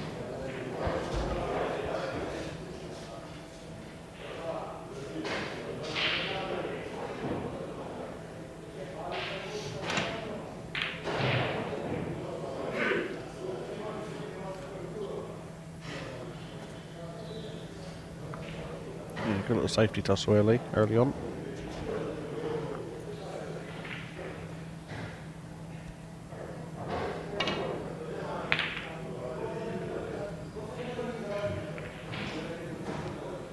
Playing that red into the cluster there to try and free the black, which he's done very well. A little bit short with the cue ball, but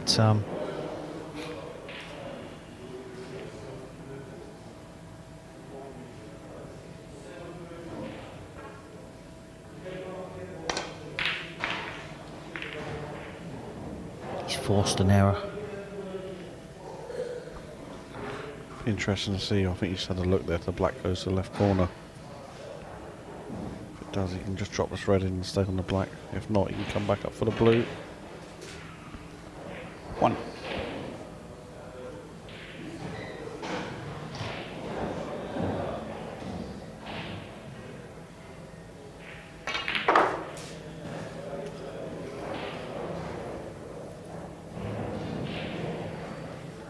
Six.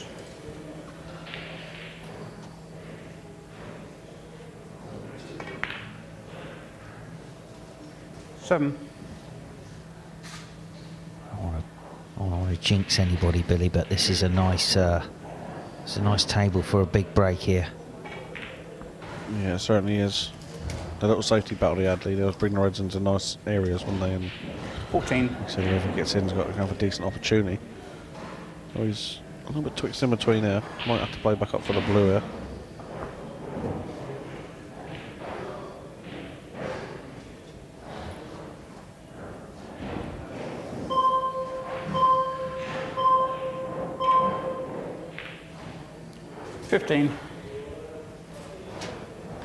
Neil was talking about Mark Davis's cue action not changed over the years.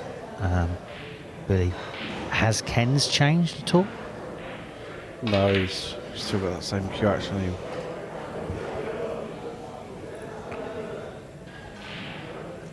18. did yours change much over the years, Lee? I know you don't play anymore, but did you notice any changes when you were playing, or apart from gaining the yips, what you noticed? Not while I was sort of playing. When I played on the seniors, I would have said it's actually fractionally better than when I was playing. But everything else was falling apart. But no, I didn't have a great technique, to tell you the truth. I just practiced a lot. Sort of, I had a bit of a snatchy cue action, so it wasn't nice to watch. But every now and then the balls went in. Well, sadly you don't win the Pepsi Classic if you're not good. 21.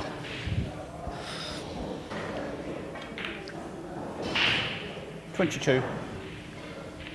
Can't manage to keep this break going, so could do with getting on down sooner rather than later on one of these reds either side of the black to make it an easier break. Wants to miss that one, doesn't want to. I mean, I think he's landed on it, has he? But it's not easy to get out for a colour. I might even play the red to the middle early. Yeah. Because it's not easy to get out for a colour, is it, on that red? Oh, that's a beautiful shot. Yeah, it's a lovely shot from Ken.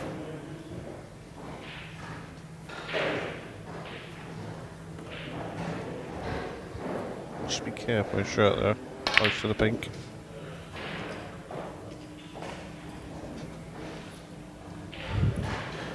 It's nice when you're as nimble as a jockey, Lee, isn't it? 32.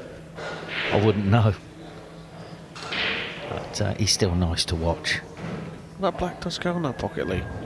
Really? I'm surprised he's not playing the other red, just 33. stay around the black area. Well, listen, he's... I mean, I'm not going to argue with a ex-world champion and a multiple event ranking event winner, but I thought he could have stayed on the black there. He's going to get on it in a minute. And then this break's going to become a lot easier.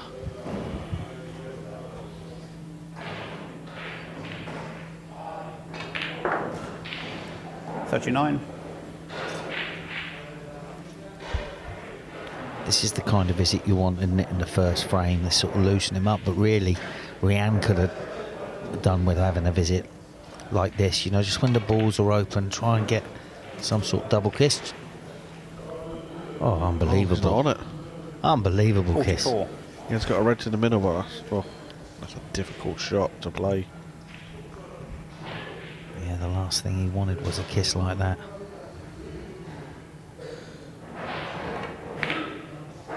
Oh, keeps knocking them in, Lee, doesn't he? Great shots into the middle. They're confidence builders, those, aren't they? 'Cause it means you're hitting the cue ball in the middle where you're actually aiming.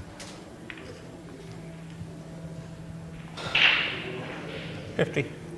So the first half century of this match. Yeah, the last match, Lee, I see quite a bit of it. Obviously, didn't a little bit myself, but it's a good match, Mark and Jimmy. Yeah, I mean, it was you know, the balls, they kept the balls open. And obviously, both playing safety shots to try and keep the black free. 56. Both wanted to score. 57. So all of a sudden, we approach frame ball.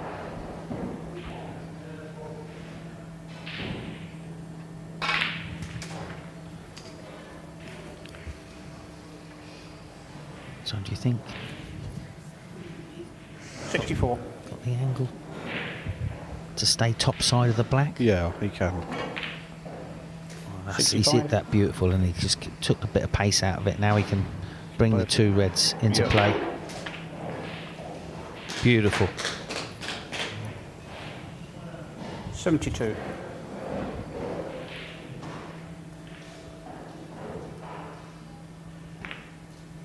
$73. So in and out and bulk. Can he move the pink and red? Well, where the green's off the spot, mate, that's the shot. 2 or 3 cushions into the pink and red. Oh. The Doctor 73. So there we have it first. I think Rianne stays in her seat as Ken makes a beautiful 73 break, 1-0 to Ken Doherty.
Second frame, Rhiannon Evans to break. So welcome back, 900 fans. Rhiannon Evans slowly gets down onto the shot to break off. Immediately, the reds surround the black. So, but good white ball really with that red up the end of the table. She got cover there. Yeah, he's just going to play contained and safety shot there. Do you think he tried to flick that red away from the black with the other red? Maybe. But like I say, his main objective just to get a cue ball safe, and Rhiannon's going to maybe bring one of the reds off here.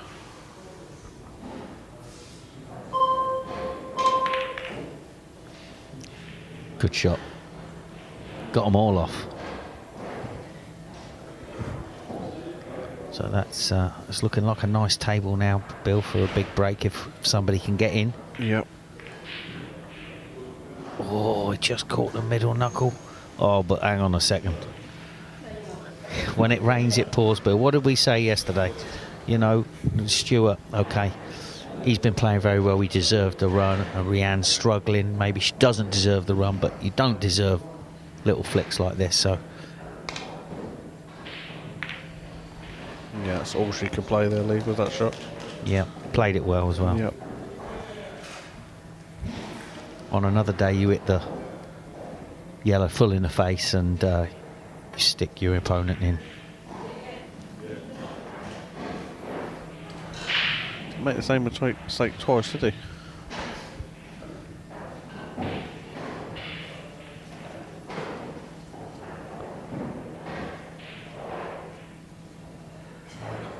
So is this thin off the right edge back into bulk? No, just the full in the face containing. I don't think you want to risk it, Lee, with that red close in the middle. Yeah. I mean, Ken's got opportunity here to play off the red and put the cue ball up in the yellow pocket. The cue ball's safe there.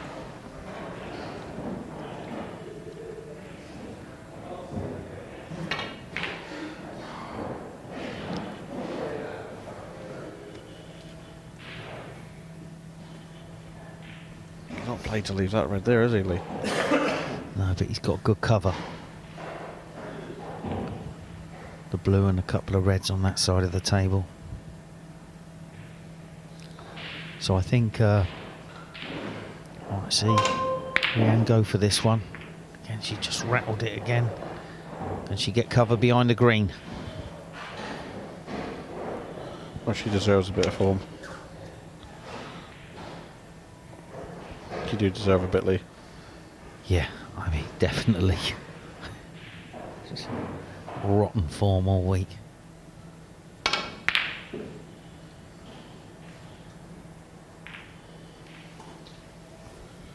Well, she's got the first chance in this frame.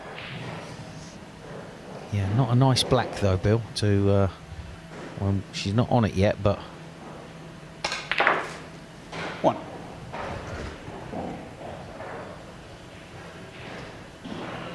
Yep, just got a contract in the pot early. You don't need to hit these shots hard. Oh, she's played that well. So, get some sort of rhythm going, get that cue action going, and hopefully the net can hold out for about 10 minutes. 9.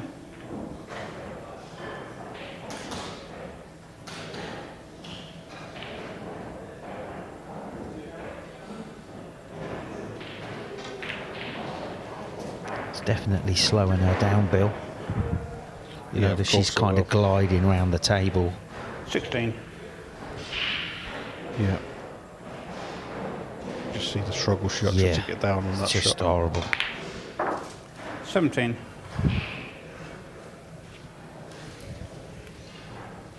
Good opportunity here, though, Lee.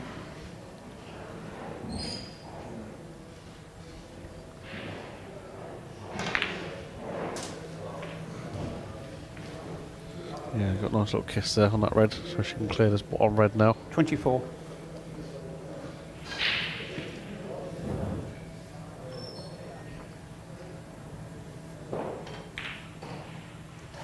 25.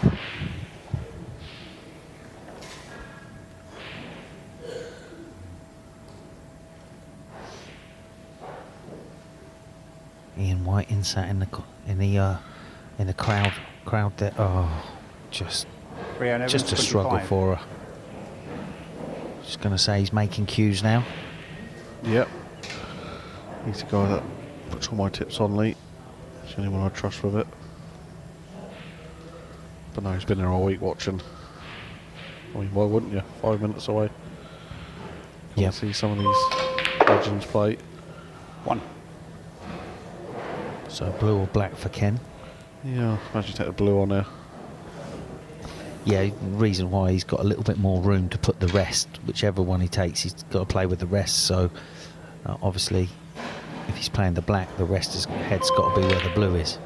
So nicely played. 6. You got it, mate? Doing a little bit of stretching here in comms. Yeah, just I don't get the greatest, but certainly I'm not in the agony that Rianne's in. 7. Yep, she's in the. Certainly, she's got the UK Championships this weekend as well. It's not good timing, is it? No, it's shocking. 12. But what do? Do you 13. potentially practice and make it worse, or do you stay away from it for a couple of days? There ain't many happy mediums for that one, is there? Oh, Ken's gone right through the pack there. That's unlucky. Yeah, not sure he's on too much here. 18. Red into the yellow pocket, maybe? Yeah, or maybe try and figure a plant out. You do love a plant, Billy. This is thin. Nope, he's not playing it.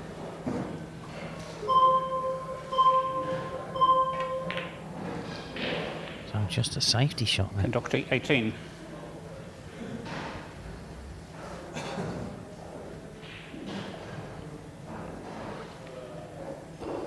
I had a chat with Rianne last night, Bill, and she said this is an absolute nightmare of a shot, these long ones. Oh, she's knocked that one in so well because, 1. you know, you're straining your neck to look further down the table on that kind of shot. Of course, it's got to run just an inch too far to pop the yellow or the green. So just a clip off the green for your safety shot. Got to cover this red over this right pocket. Ian Evans, 1. Of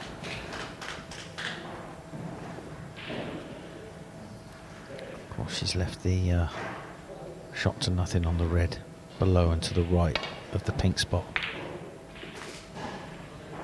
And Ken's going to land on a colour, obviously. Green ball.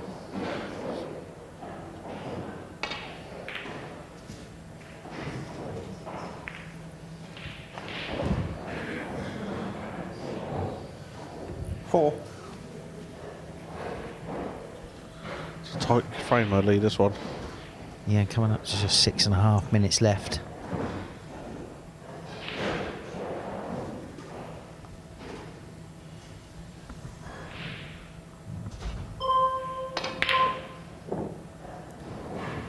Doctor 4. Ken rattles the red into the green pocket. This is a tough one. I think she might go for this though, Billy, because you can play off the other red back up into bulk, or maybe she's going to screw it in off the pink back up into bulk. There's two ways of playing this. Chose the first one. Called it a bit thick, but it's not the end of the world. This is tough. Yeah, and it's like, where does Ken find the colour from really if he does pot that red? That's why I think he's turned it down. Yep, just a safety shot.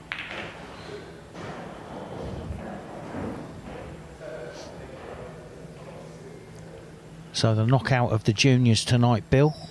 I'm looking forward to that. Who are you looking forward to seeing? Well, you know, O'Shea, William, Thompson, Elise Scott.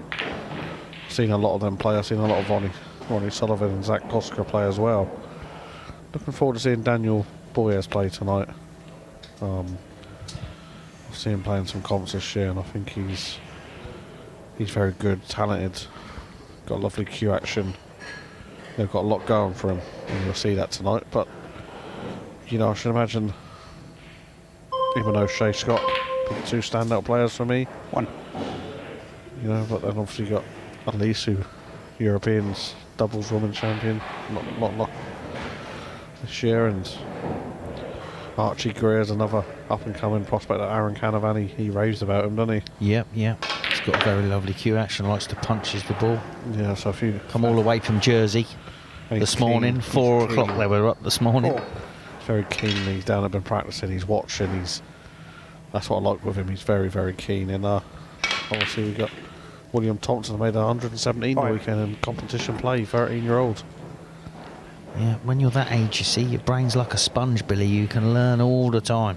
Yeah, he's actually got his own star table in his house. Mine's like a brick now. Yours is like a breeze block. Is this in? He stayed down. He stayed down. 55. Ooh. Still nothing in it. I hope we don't. This is the only time I don't want to see a deadlock. Yeah. I don't want to see Rhian having to go through the pain of potting long blues.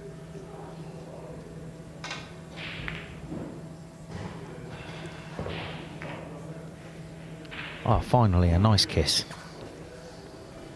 That was a nice kiss, Luke. It's about time. You'd have been waiting 2.5 days for one.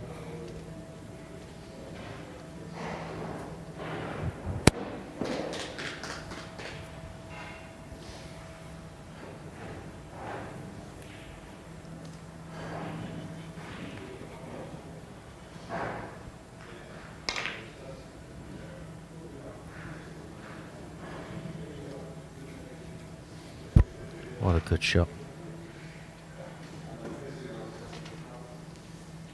Go on, Billy, I'll let you say it. Is there a 2-ball punt there into the right corner? Yeah, of course there is. 1. Yep. You did spot that as well, though, Lee, so it was a bit of a joint effort, that one. I know, I just like you to call it, mate, because you are the king of the plants. Yeah, and we've got King of the Long Pot in tonight. 7. So Shay's Scott's nickname. King of the Long Pot. Yeah, we've seen him play a couple of times now in the 900. I think he's played in the... He played in the doubles with his sister. Yeah. And you see him in... a team event? Or in a single? Or in a juniors? Didn't he? Yeah, no, he got to a final, didn't he? He got to final season 01 where he made a nice 90-odd clearance in the week he won it. Yeah, he did, yeah. Yeah, he did, yeah. So, yeah, we see a bit of him, haven't we? 14. Yeah, very good long potter. Careless that from Ken.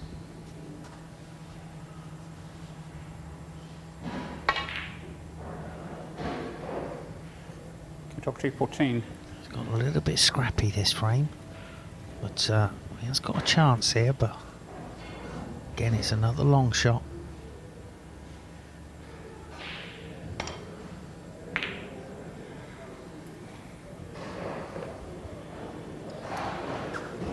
She played it the right way as well, you know. She's played to land on a colour. She's not played the shot to nothing where you're trying to get the cue ball to the bolt cushion. She's still sort of playing 1. the right shots, kind of as if she was playing well.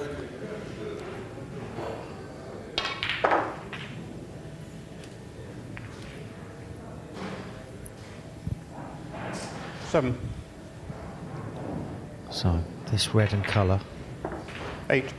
Black to the middle to try and take the second frame ball.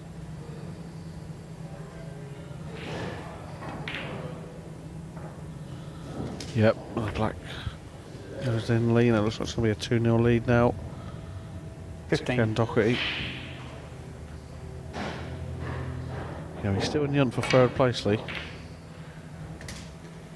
17. You know, Jimmy finished in his games. Ken was on 5 points. I think Jimmy's on 9.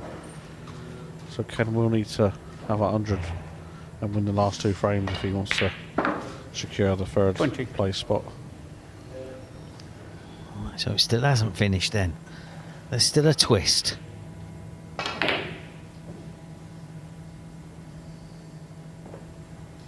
Doctor 20.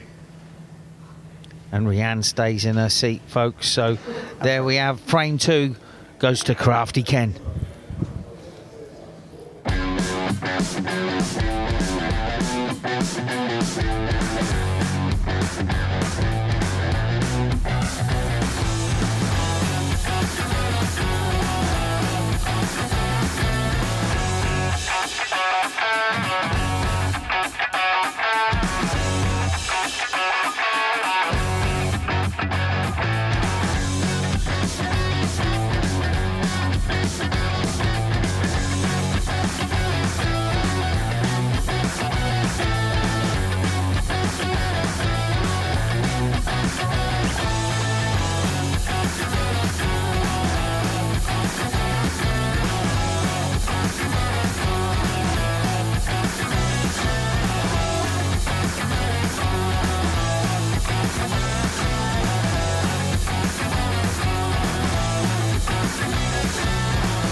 Third frame, Ken Doherty to break.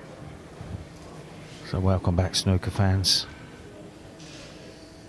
And he's just checking the spotted white ball for something. Dirt. I think he was checking the if one of the spots went missing. Fell off.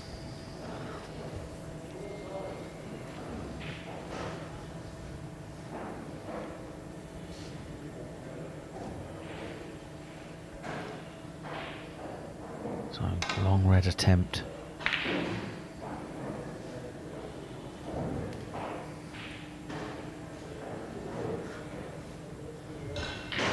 Ken have got one up into the green pocket. Plays white with top spin and pushes through the reds.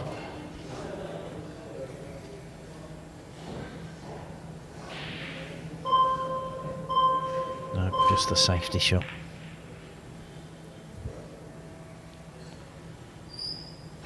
So you're telling me that Ken needs to win these next 2 frames and have a century break to take Jimmy's 3rd spot. And the break needs to be over 123, I think, Lee. Over 123. Oh, it's a doddle. Easy as 1, 2, 3.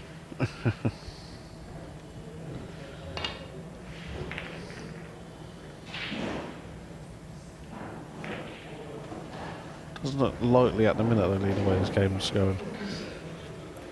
You know, been very back and forth and then. Yeah, well, when there's a bit of safety involved, Bill, you know yourself, you know, if somebody doesn't get in, you know, the colours can get messed up. You know, when you've got a break off and you can pot a long red and get in and the colours stay near their spots, you know, you can see big breaks going straight on. But the more safety that happens, you know, the green's off its spot, the yellow's off its spot, the black's off its spot. It's not easy sometimes. It can get a bit congested. Yeah, it certainly can, Lee. Like I say, the yellow's already off the spot, green's off the spot, black's off the spot. I just said that. I know, but what I'm saying is, like you said, it does get very hard to break build. And as a snooker player, Lee, I don't really say I like coming to the table seeing it set how it should be set. All the balls on the spots and the reds in a nice little pattern. Yeah, but as we know, no frame is ever the same. No, that's a true saying, that one, Lee. Well, it's just the beauty of the sport.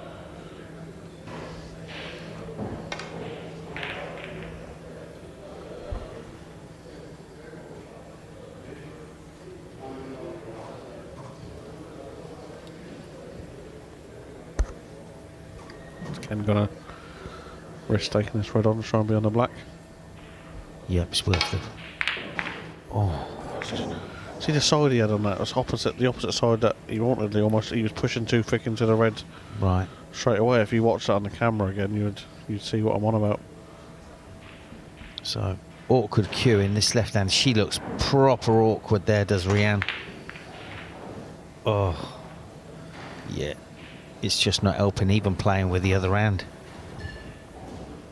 It was just that awkward. He couldn't even get the rest out for that shot because it would have been the head of the rest would have been half on the cushion and half off. 1.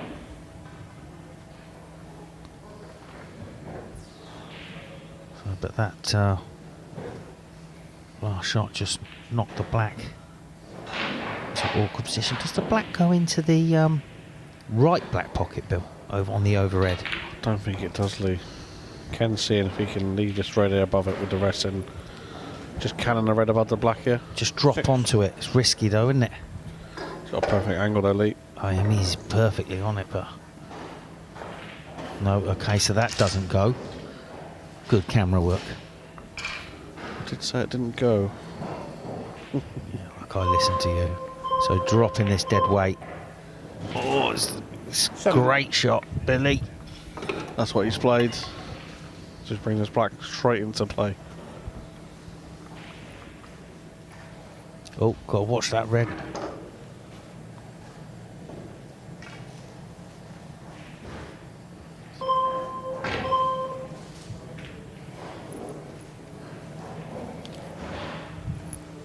So it's a thin 14. Thin one into the middle.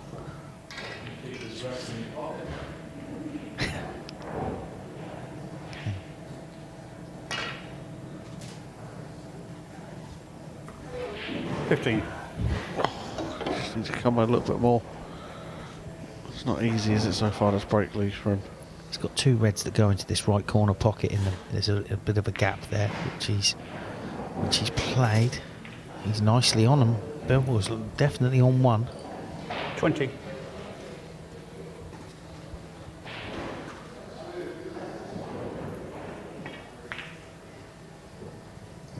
$21. Couple of very good positional shots, Bill, to get him keep this break going. Now, can he just top this through, catch the one immediately above it, and run into? That's the one. That's the one, mate. Yep. He's just had a few nice little cannons there, isn't he, early in this break? Just to set it all up from here. You can see now that he could screw into the other two above it if he wants to, like flick the face of that top red above him, Lee, like that, and then bring the other one into play. Oh, hang on. It's touching that red. I don't think he's on it, you know. Oh, this is unfortunate. It just span onto it. Did you see it spin it? How can it happen? It's spinning around and touching the ball at the same time. Oh, you can see that. Oh, wow. How many times has that happened if you played that shot? Well, it just wouldn't. Doctor 36.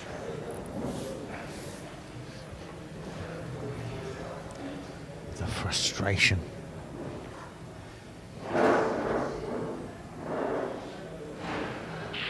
So this is a thin one, got to miss the black.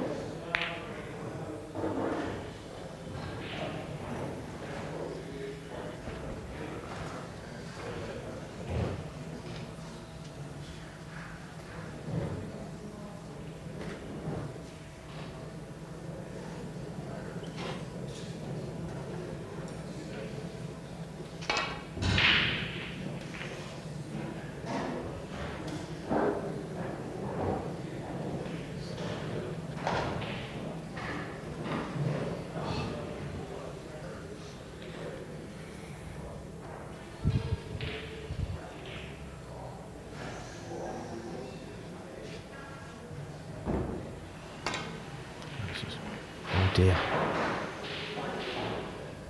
Caught that miles too thin, Bill. It's a shot to nothing there. Yeah.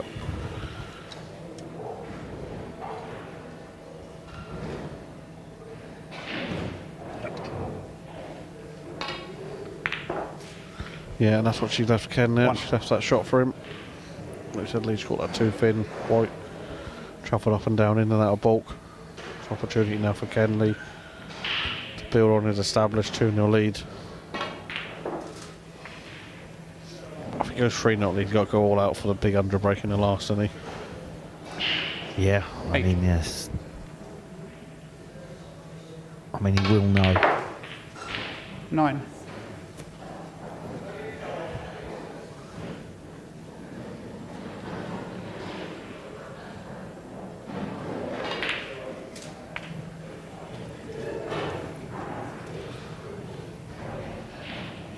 16. The club getting busier 17. and busier, Bill, as the afternoon goes on, and tonight we could see it quite busy because you know, these juniors are going to have family members with them, and the club normally is rowdy on a Wednesday night 24. anyway. So I'm looking forward to it. Of course, after this match 25. concludes, we'll do the draw live for the juniors tonight. I'm excited to see who gets who lead, to be honest. Yes, yeah. I mean, these juniors are coming from all over the place, aren't they? Well, Daniel, he did a 4.5 hour journey from Leeds this morning. Zach's come from Wales. We've got Ronnie come from London. 33. William O'Shea and Elise coming from Southampton. Archie coming from Jersey. Zane, I believe, is London area as well. I mean, it's a long way to come in it for a possible just 15 minutes of.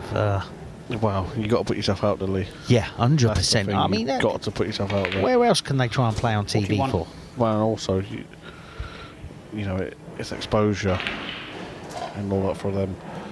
And 3 frames, Lee. Yeah, to be champion. Also, like I 48. say, there's a comp on at Newbury the weekend, so it ties in with some of the juniors. You've got a 49. a junior under 21 series there the weekend. So a lot of them will be going straight to there. Right, Billy, there's a possible century on here. Yeah, but Jimmy's century was pretty well. It don't matter. Yeah, 'cause it of the doesn't extra matter point. because you get an extra point. Yeah, and he gets another ton in the last. It don't matter what ton it is. 57. You getting excited, Lee? Not yet, not yet. I mean, this takes some queuing. But yeah, it's not only exposure, Billy, tonight. It's just, oh, You get the same yesterday, didn't he? it's thick. You get them both thick. So there we have it, folks. Rhiannon stays in her seat, and Ken Doherty takes a 3-0 lead.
Final frame, Rhiannon Evans to break.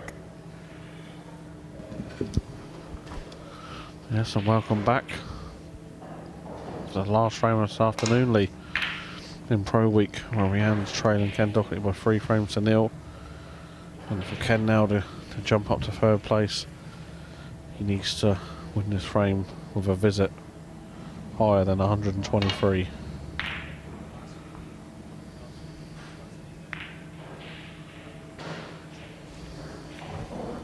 Well, it's a nice cannon, Bill, on the green. Doesn't leave Rhiannon too much to do. Is this a deep screw back to bulk? Oh. One. No idea. I think she's played the container safety shot there. Oh no, She looks to the crowd and says, no idea. It's a very, very good pot, that, you know.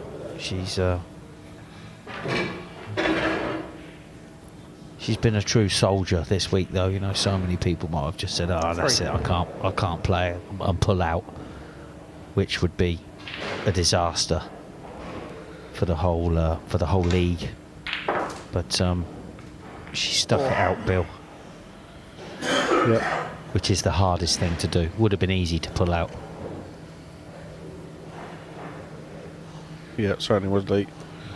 That is that's the easy way out, but look, she's fought on through it. Come here and tried her best, and that's all you can do. You can't. That's a great blue. You can't possibly be 12-time World Ladies Champion if you've got no fight in you. 9. Yeah, you got to have great determination, haven't you? To get through adversity, as they say. Did I tell you about using big words, Bill? 10. Get a dictionary.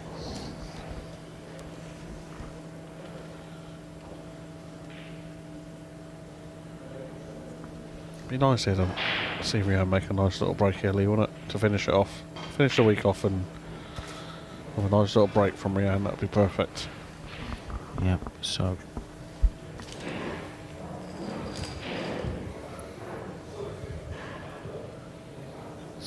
live check-in to see if it goes on. It doesn't, going on to the green spot, so that's a bit 17. frustrating.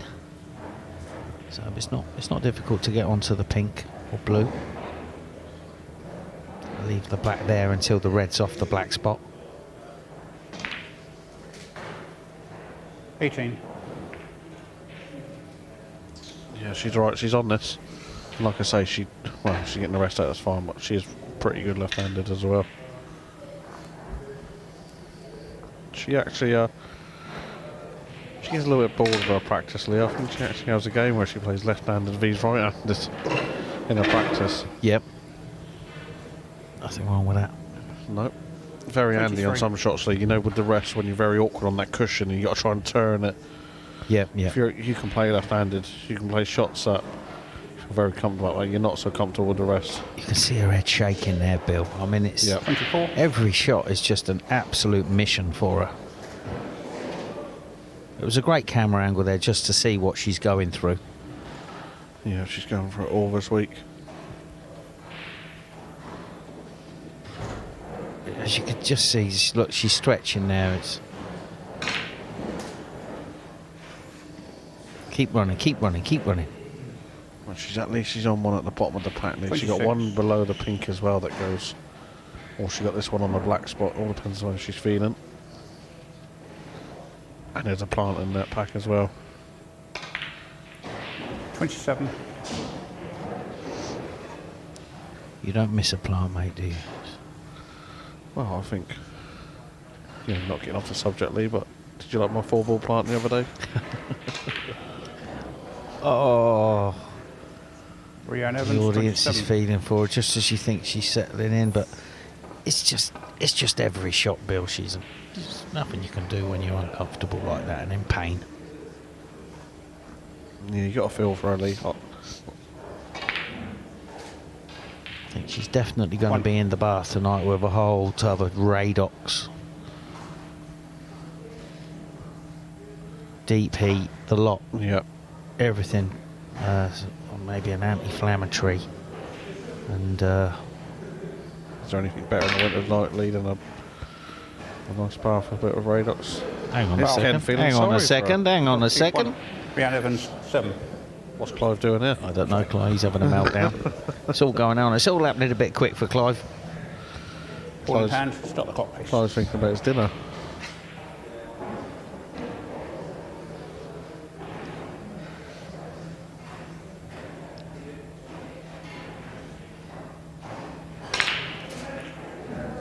One. Come on, Rhiannon. Can she top through the pack here, Bill? Is that- She has the option. She has the option that plant as well. Let's push another reds into play. She's played what a shot. What a shot. So black's going on to the black spot this time. 8. You never know.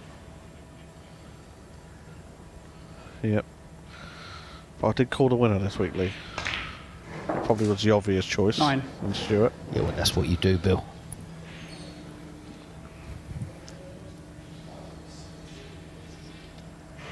You told me that you can't see, you couldn't see past Ken Doherty this week. No, I actually picked Jimmy to win it this week. I just thought it might be 14. his week, you know, but he was pretty flued up, or to say the least. You know. I mean, the way he played the first day was just remarkable because he was coughing and spluttering everywhere. It's like, you know, nice 15. shot.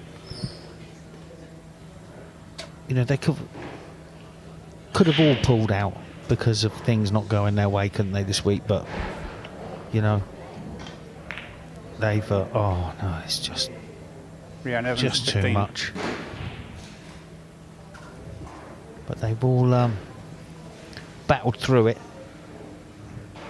It's difficult to get, you know, players last minute to 1.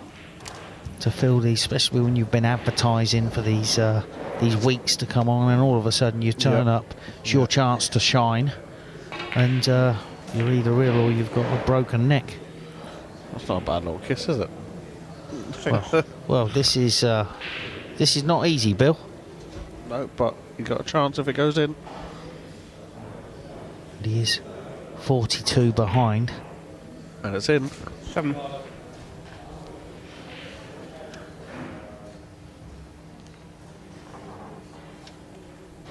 Yeah.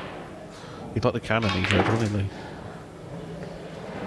Yeah, but it's kind of a good shot because he was always going to be on this red. Yeah, he was close there, the cannon, that top red. Stretching there a little bit though. Gotta be careful you don't hit this thick.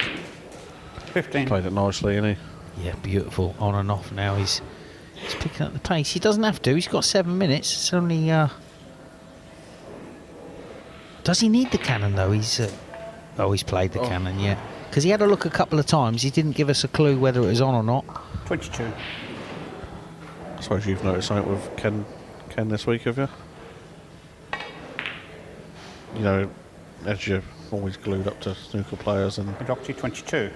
You've noticed the new cue that he's stuck with from last time. No, I haven't.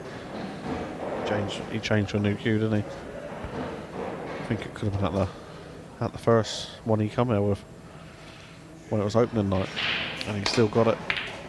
I believe it's a Thai-made cue. No, I didn't notice. Well spotted. I'm surprised, Lee. You don't normally miss nothing. Oh! Oh! Now, 6 minutes left. Rhiannon 26 in front. Can she get red, colour red?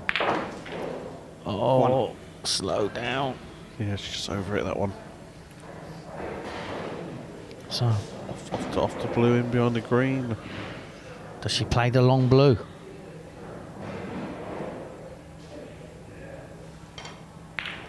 No.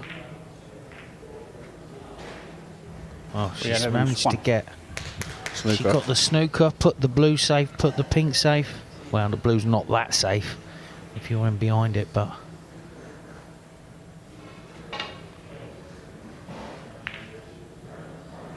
Yep. He's got a red to a side cushion. I don't think the double's on from that angle there, Lee, so be a safety shot out.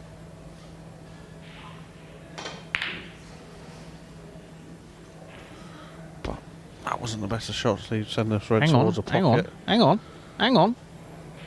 Oh, it's dropped. Gravity's took over there. Frame ball. That puts her 28 in front with 27 on. Can she drop the pink in? Oh, this looks awkward.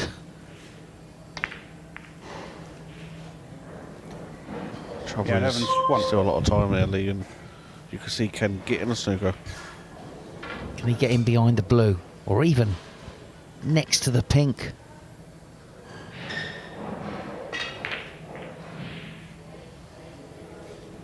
Okay.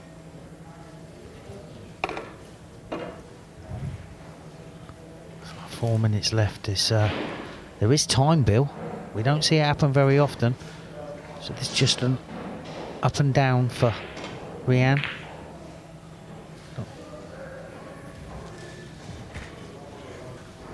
Yeah, certainly time.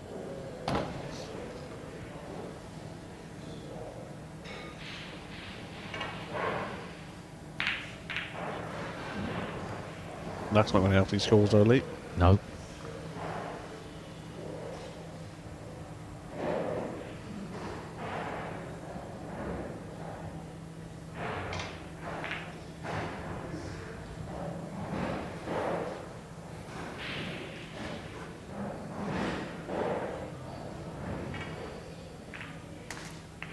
Two. So Ken just... Does he want to try and get in beyond the blue arrow? He is. He's going to screw this with left hand side and try and get it in behind, tight behind the blue, or that middle. That middle knuckles out really nicely. Yeah, I don't look so easy. Come off the bottom cushion, come across. You got to play it with a bit of side. So this is all of a sudden it's not easy. Got to try and aim to come over the pink spot here. And you can see she's, trying not to get down. This is a good shot. Great shot. Yeah, very good. Our Welsh friend loving that in the audience. I don't think he's missed a session since we started 7 weeks ago.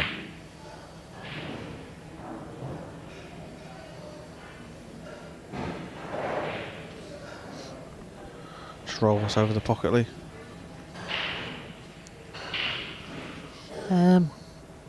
Yeah, maybe, but Ken's just going to pod it and then try and get the cue ball in behind the blue off the brown, so got to be careful. Might play this at... Oh.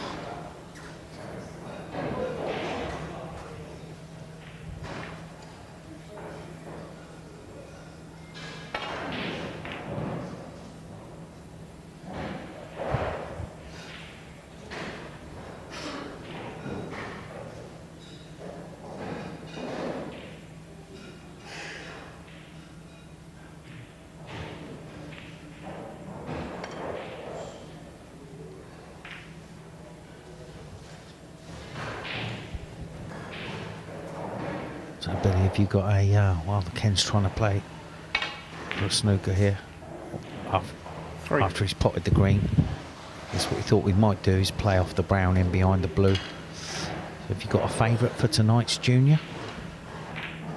I've got to say it's Kentucky O'Shea 3. Scott or Daniel Boyers, I think. But obviously favourite for me, who I'd love to see when it would be Elise. Okay. So you're not giving Ronnie Sullivan a chance?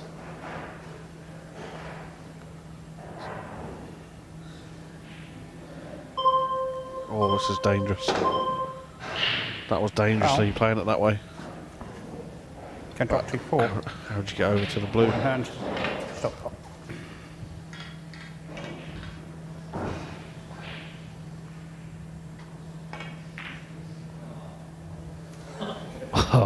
Oh, that he had to go for it. He's had to. It's He was on the blue though. Yeah, he was. The only chance he had. Foul. That's all right. She's took 4 points off the table. That's all right. Oh no, it's not. It's a brownie saying. Mr. Brown's got to come back out. Oh my word, what's happening here? We're all losing the plot. Hurry up. Well, Ken just... Look, what are you doing, Ken?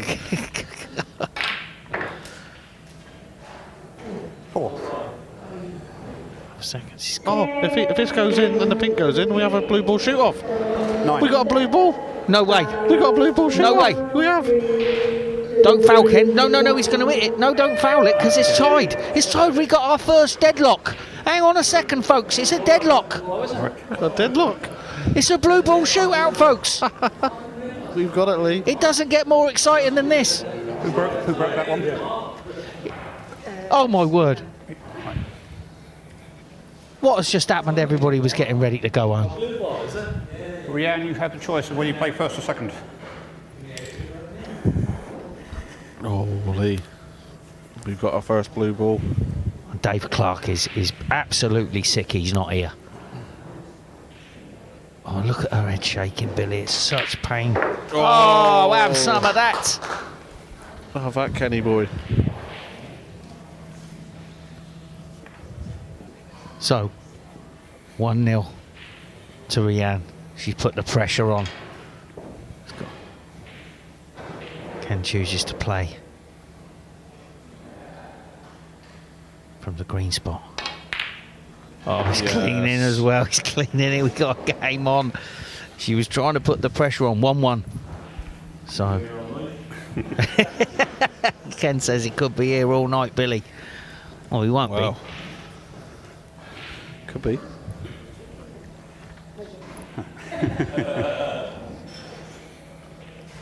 So, come on, Rianne. Come on. Oh, have some of that. Yeah, it's a sarcastic celebration, but she's 2 from 2.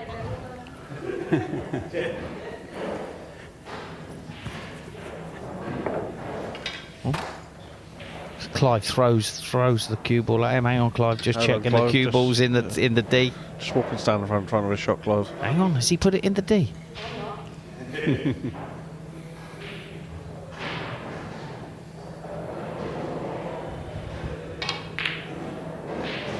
Oh, it's 2-2. Have you seen such drama? Unbelievable.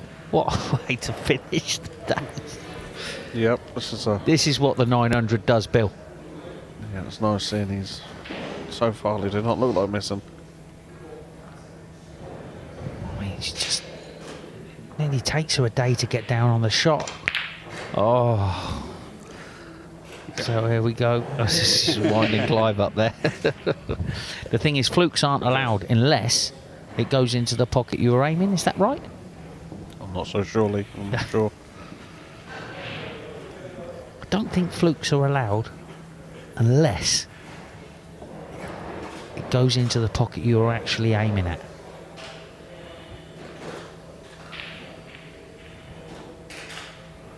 So this for 4. Oh, he had a switch up as well. Still 2-all. Still 2-all. What? Oh, wow. They both didn't look like missing Lena. They both missed them by quite a bit, them two.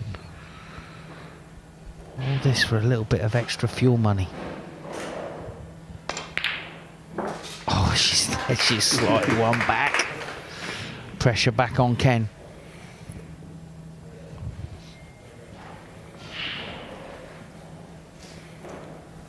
This is eating into our break though, Bill, before we're back on at 7. That's what Clive's thinking.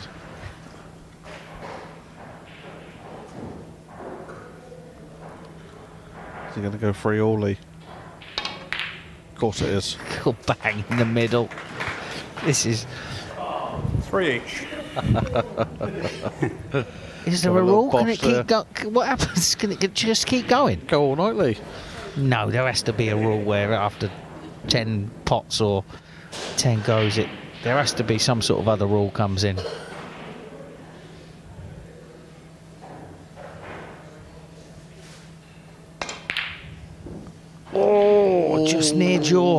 That was close. You know what? I hated catching near door. I'd rather hit it thick than near jaw.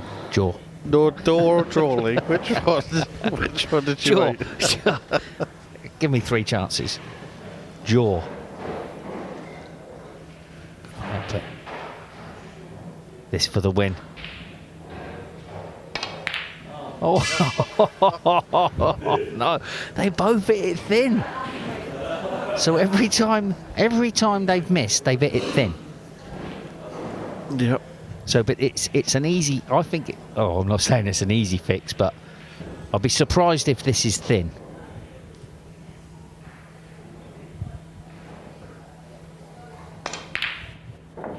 See, thick. Oh, I thought I was in. No, thick. That's what happens. You compensate, don't you? And you're just looking for a smidgen. It was just a smidgen too much.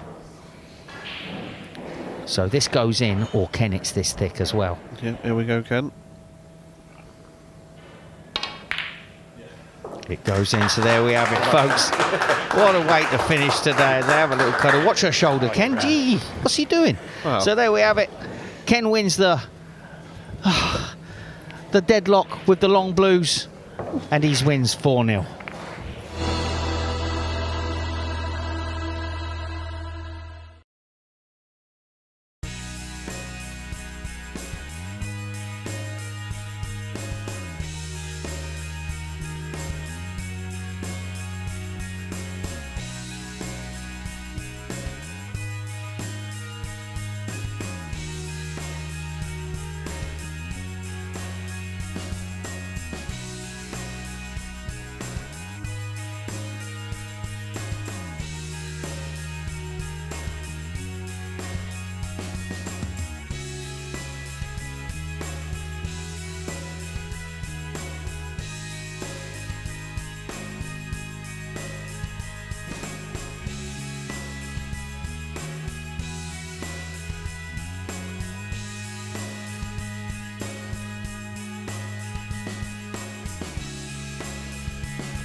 Welcome back, everyone. Well, that was rather exciting, wasn't it? I know that you certainly enjoyed it. Lee Richardson in the commentary box.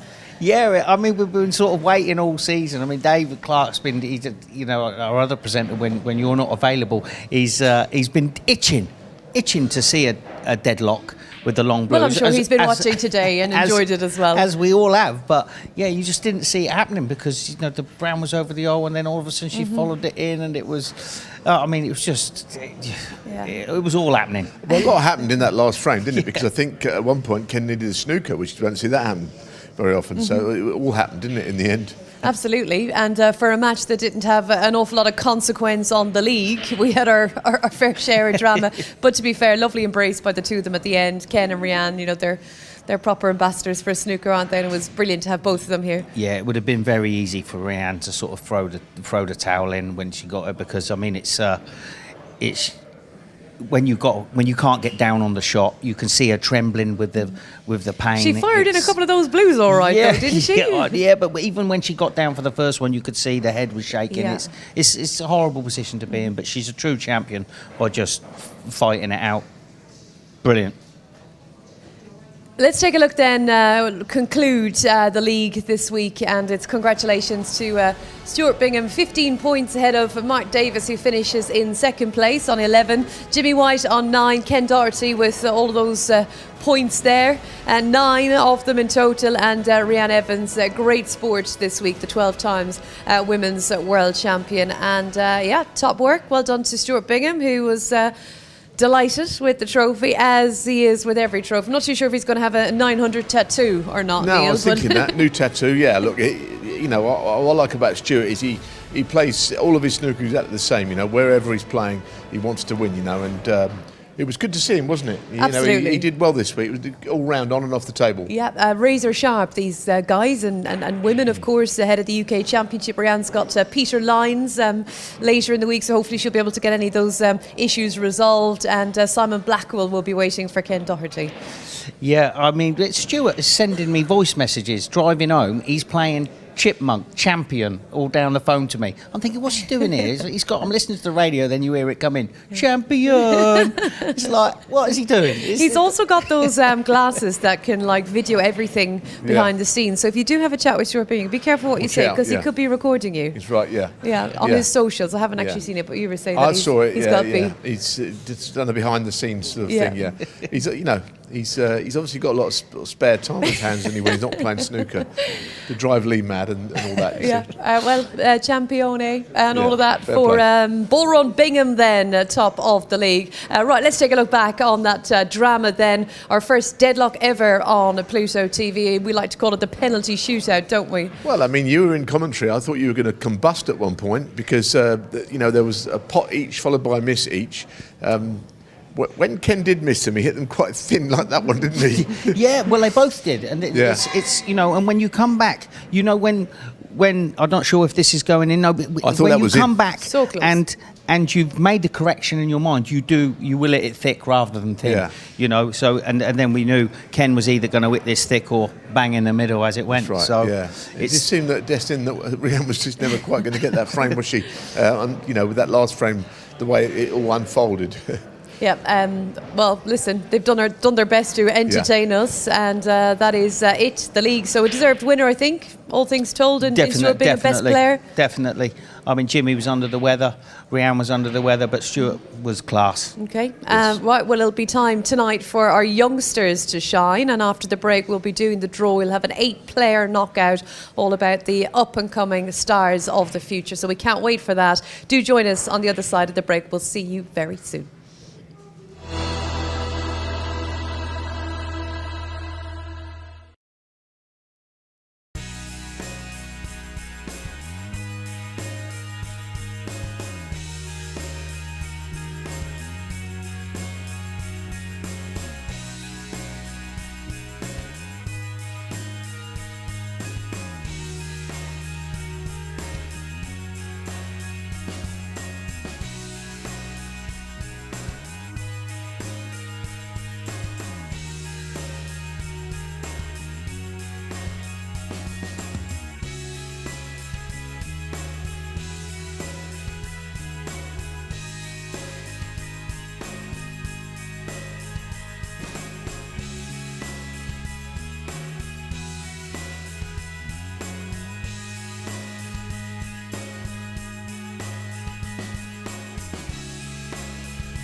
Well, welcome back, everyone. And we are just about to do the draw, of course, and all of our young talent there waiting. We have got Archie, we've got William, we've got Daniel, Elise and Scott. And my guess is at the end, Elise and Scott, brother and sister. O'Shea. Yeah, and we are thinking that they will not want to be playing each other. That's right, yeah. Yeah, so... Blame Neil now. Yeah. And blame Neil now. So so we can avoid a brother-sister clash. It's all down to these two, though. So let's take a look then. You've got O'Shea Scott, William Thompson, Archie Greer, Elise Scott, Zane Girage, Ronnie Sullivan, and Daniel Boys and Zach Kosker. So single frame matches. You win, you stay on, you lose. Sadly, they will be going home. So it's going to be a very exciting evening, isn't it? Brutal. It is, yeah. So you're drawing them out first. Do you draw the first names? Yeah, because so you can have the blame for a game. Okay. Okay. Good luck, everybody. Number 2. Number 2 is William Thompson, a 13-year-old from England who's already making some big breaks. Number 5. And William will play. Number 5 is Zane Girage, the tooting teenager. Okay. So William against Zane. It's getting nervous now. I don't want to play me sister. And next Number 7. Number 7 is Daniel Boys, the under-18 English champion. And Daniel will play. Number 1. Number 1, O'Shea. he'll play O'Shea. O'Shea and Daniel then. Ah, we've saved it. Well, you have Everyone's just about. good books now. Everyone's happy now. Number 4. Number 4 is Elise Scott. And Elise will play.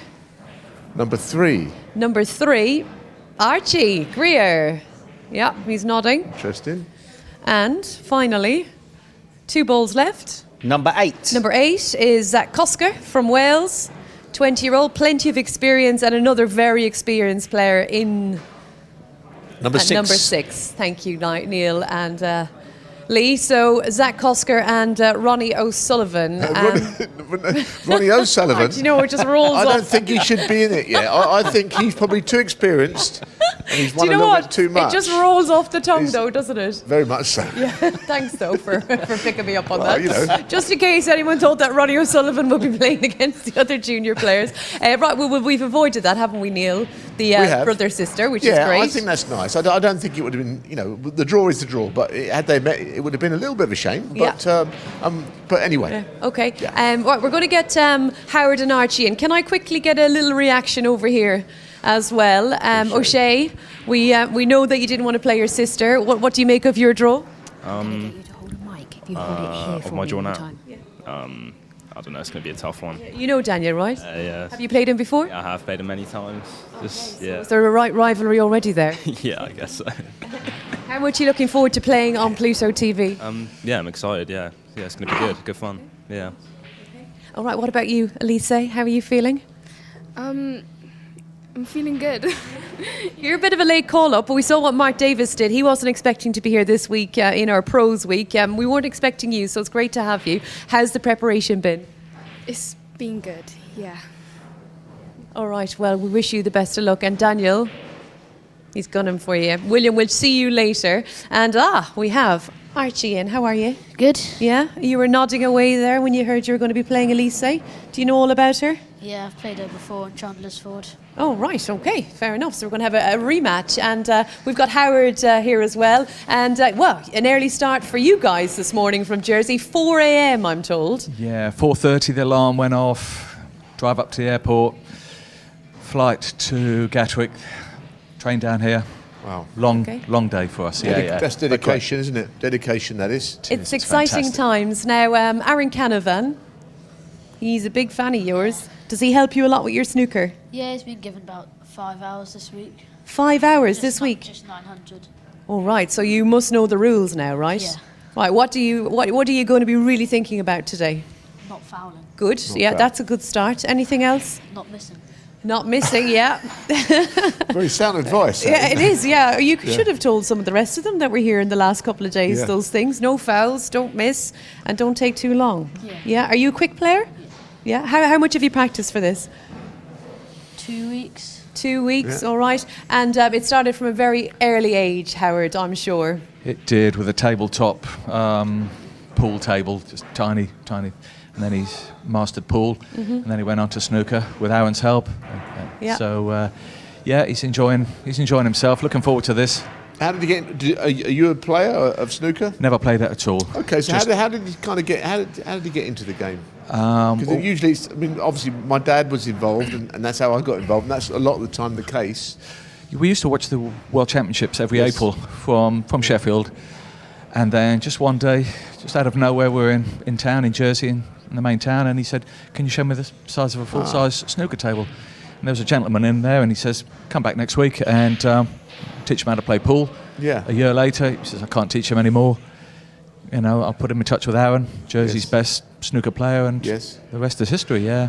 There's a fascination with snooker, actually. You know, at a young age, usually it's either you go on holiday and start playing pool, or you get bought a small table when you're young, and that's where the fascination with the game comes along. Yeah. But I think once you get into this game, it's a bit of you can become hooked on it, can't you? He is very much hooked. Yeah, Yes. he is, and we watch and we record all the tournaments on telly. Yeah. We look out for the 900 online and on the app. Yep. It's fantastic. Now you're here. And now we're here.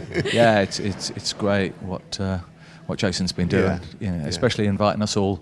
You know, we'd like to thank him for inviting us. You know, and Well, thank you guys for making the long journey from Jersey and the early start. Now, have you got a Yeah. nickname? No, my mum tries to think of loads and my neighbours think of loads, but not as good. Well, give us a few of them. Let's So- run a few by us. I've had the avalanche. Right. Okay. What do you make of that? Just doesn't roll off the tongue. Okay, not keen. The rock. The Rock, right? That's because you're so tough. Yeah, I think it was because we live on like an island. Oh, fair enough. Yeah. Okay. And then what was the last? The Jersey Bee. Jersey the Bean. Jersey Bee. Okay. We're known colloquially as a Jersey Bean. If you're from Guernsey, our sister island, you're a donkey. If you're from Jersey, I go with the bee over the donkey. You're to a, be you're, honest. a, you're a Jersey Bean. So somebody said Jersey's lean bean, but Okay. I'm not sure you're keen, are you? Right. Well, I think we might put it out to our viewers, will we, to give you a Yes. nickname this week. Yeah, we'll find something. I know that you've been practicing your signature, though.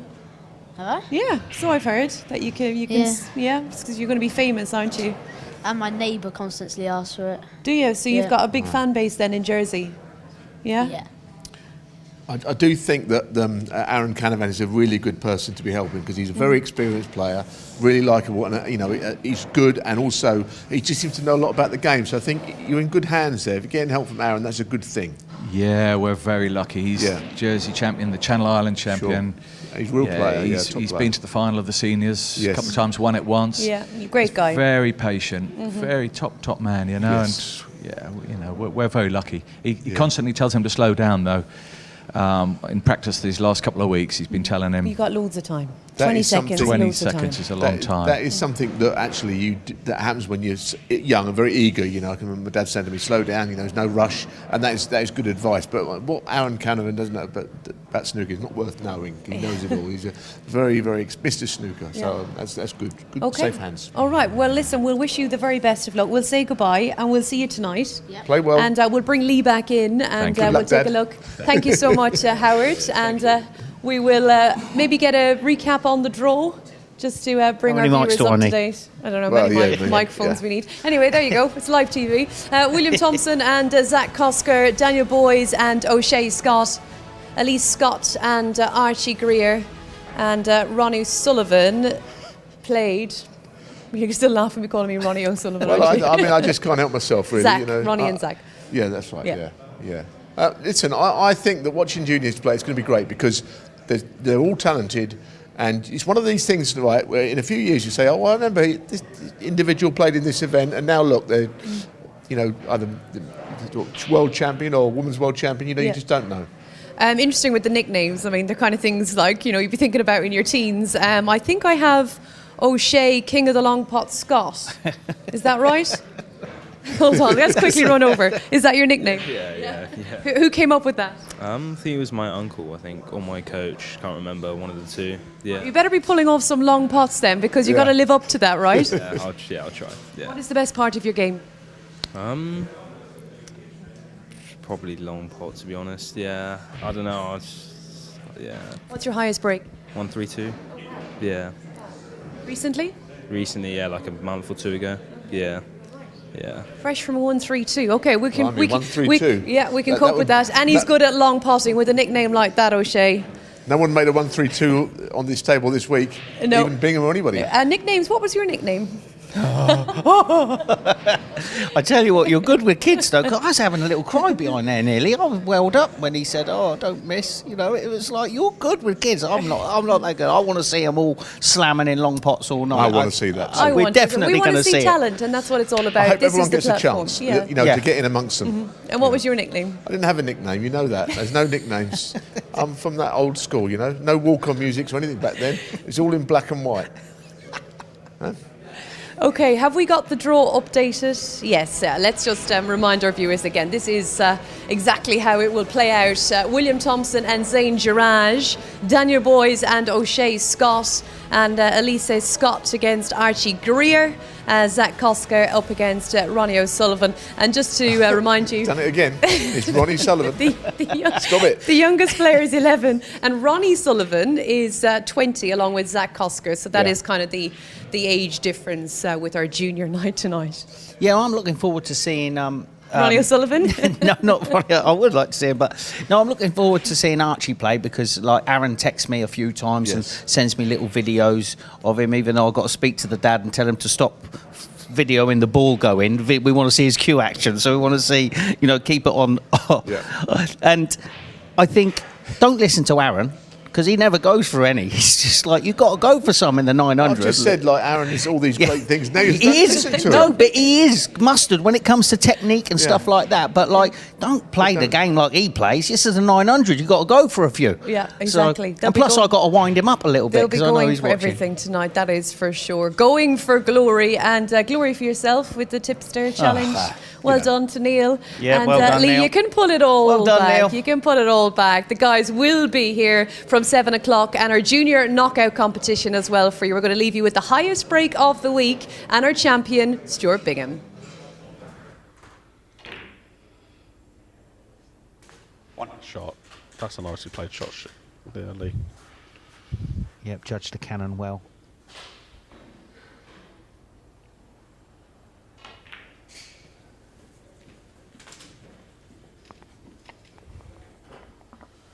When you're up close watching Stuart play, and he's at his pomp, and he gets the ball with such authority, doesn't he? So smooth for it. 7. I think the reason he didn't play for the pink there is that red by the pink spot. He don't want it going on there yet. He wants to try and clear that spot out of the way.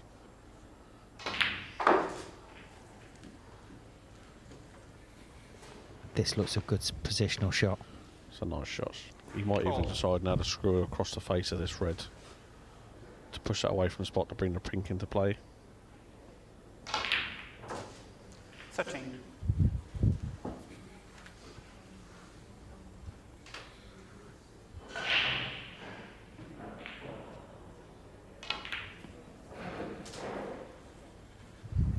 So obviously I didn't listen to it. Who was your pick for this week? 19. I said Jimmy, Bill. I just feel like it makes a difference that, you know, you've had a go with the cue ball, and he's played a few times in the 900 now, and always plays to some sort of Jimmy standard. Well, there, mate. You see him in the balls there, and with it, it's like he's been practicing with it every day, isn't it? It's second to none.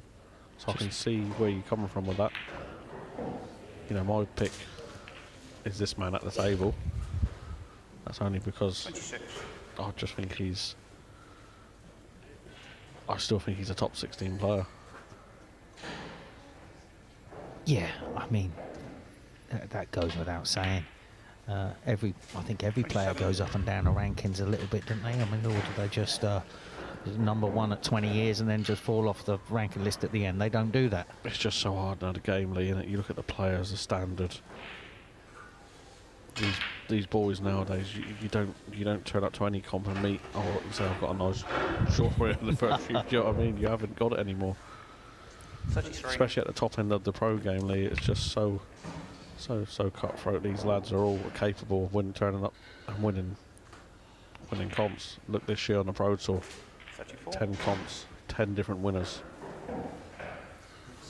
That's a quite funny stat. In that normal other years you get Trump winning 2 or 3, Ronnie or 5. Yeah, like Kyron or Selby, they're all.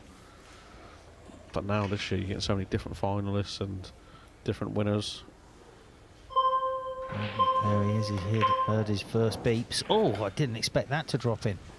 Yeah, but now look, in his head he's got the pink on the spot, laying a few shots. Black's back on the spot. That's top break builder. 41. That's what the best break builders do. So 42. So into the reds now, Billy. Yep. You'd like to push through that middle red there.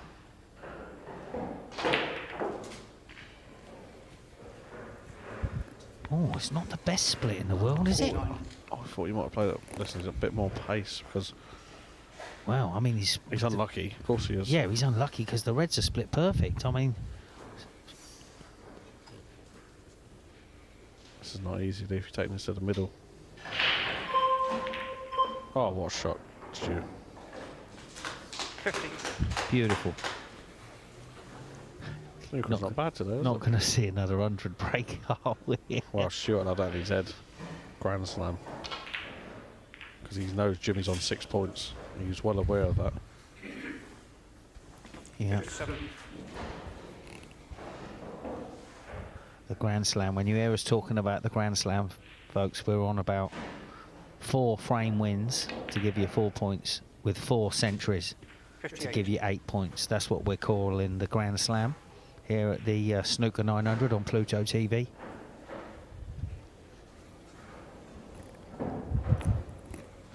So just one good positional shot now. Does he clip that? Yeah. Oh, that's beautiful. 63. Nice. So the green's a bit tricky.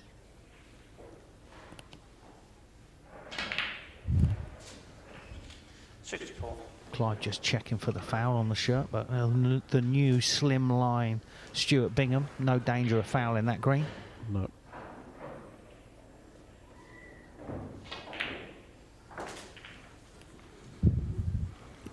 Standard's been good today already, but 71. Very good. One chance snooker. And that's what we expect from these boys, Lee, don't we? 72. You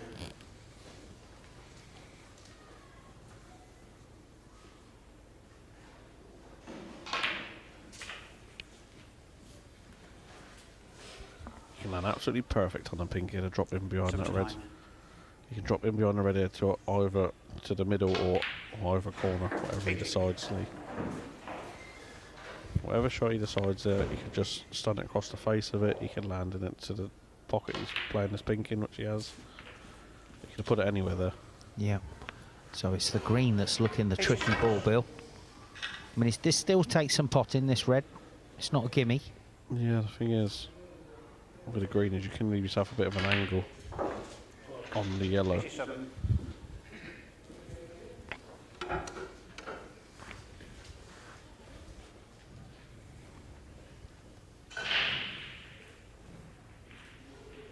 But the way they're playing Lee and Taylor, they're quite happy to land right in behind that green and then just dolly it in. He's always on the brown, isn't he? Come across the side cushion now, straight in behind the green. Yeah. Yeah. Back for the green pocket. And you just dolly the green in, don't you, Billy? Give the pocket every chance now. I'd like to have been a little bit better, but he should be okay. Yeah, you just dolly in. Just let the pace do the work here. Let gravity take over almost, Lee, as we say.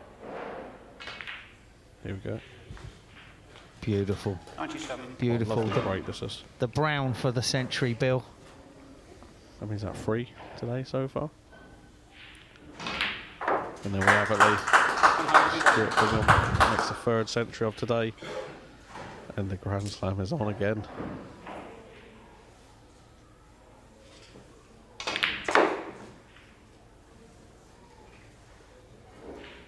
It'd be alright if he could play position.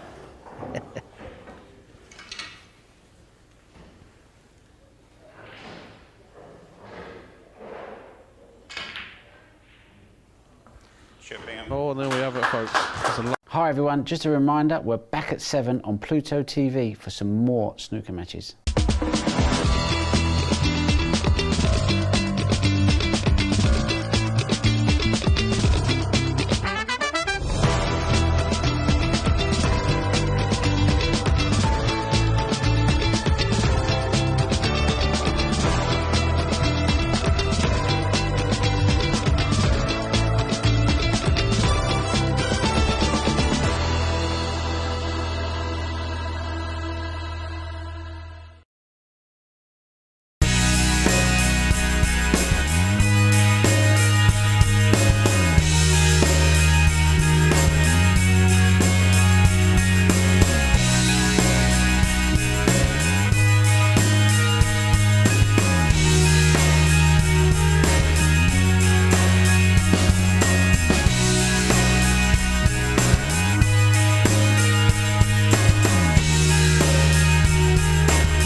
Tony Drago, the Tornado. The 49-year-old Q Sport legend. Passionate, unpredictable, lightning fast, and usually hungry. At his best, he was ranked as the 10th best snooker player in the world. Now he's fighting to remain on the professional tour, despite a 30-year career that has earned him over £1 million. We've spent the last 12 months following this lovable, fragile, but oddly fascinatingly watchable snooker legend. In his own words, his life has been fun and torture at the very same time. Hey, leave it on. They fucking never gave me a fucking sponsor. Make sure you put it on. Put it on. Bring it on. What did you say? What happened? You asked me about the food. You carry on. Phenomenal talent, phenomenal player. I practice with Drago. His temperament is always up and down, and if he's on song, he's one of the greatest players in the world. Happen again. F the money, the snooker, the pool, everything. I just remember this guy, he's larger than life. And I don't mean like size-wise larger than life, just his character and personality. And I was taken by him. The way he does everything in life, it's all about with his heart. It's like, it's full throttle. I still believe I'm good enough, but good enough for what? Both on the table and away from it, I wanted to know what makes the mind of the Tornado really tick.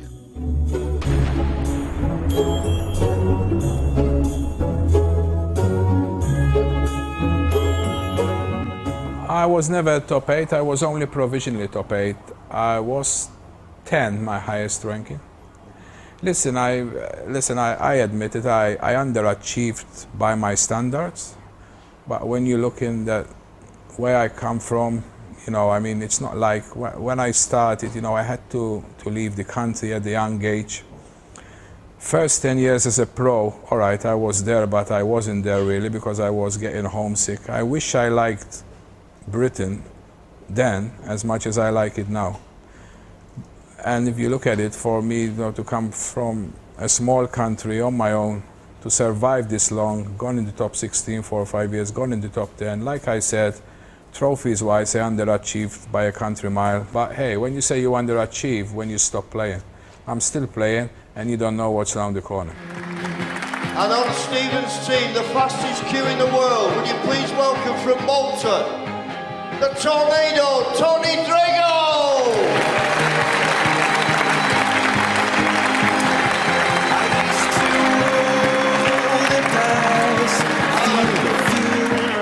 Come to Manchester, and I was managed by a company called Kennedy Street Enterprise. They managed top bands like 10cc and that. And we took on Tony Drago, and we had a year when he was a young lad. And phenomenal talent, phenomenal player. I practiced with Drago, and one of these players is, because his temperament is always up and down, and if he's on song, he's one of the greatest players in the world. How are your team doing in the Legends Cup this weekend? Well, not very good, but you can't win every year. We won last year very comprehensively easy, so we're getting beat easy this year. Stop. Don't.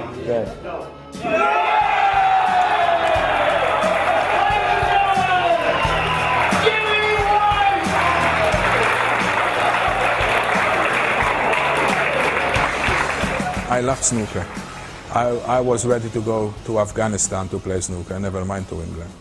You know, as long as there is a table with 6, you know, I mean, people say, all right, there's not much, you know, these days, there wasn't much tournaments. Now we have a lot of tournaments, but, you know I'm not going to be playing top-class snooker forever, but believe me, as long as my eye's still there, even if I'm not a pro anymore, one day I'll be still playing somewhere in a club in a corner, you know, banging snooker balls or whatever, because I just love it. You know, there is players now, they earn £1 million in 4 years. So £1 million in 20 years, it's decent money if I had a business brain to do this and that, but I never had a business brain. I just wanted to play snooker and snooker and snooker. And I've been unlucky as well. You know, I haven't mentioned it. You know, when I was in the top 16, there was a lot of dodgy people in the game. Like once I had a manager called Howard Kruger. You know, you don't feel you were managed properly? No, I had a manager called Howard Kruger. I mean, he ripped everybody off. You know, I remember I earned 40 grand one year. I still had to borrow money to go home. I didn't see a penny. I mean, like, you know, I don't say things that I shouldn't say on camera, but, you know, I don't think this guy liked to see me face to face on holiday. I'll leave it at that. You know, I remember years ago when Hendry was at his peak, and I was practicing with Drago, and he was 7-2 to beat Stephen Hendry, and we all backed him, and he beat Stephen Hendry 5-3 and had 3 centuries and a 90. So he does have, you know, he has fantastic ability, but he doesn't take it to the match table because he gets so sort of wound up.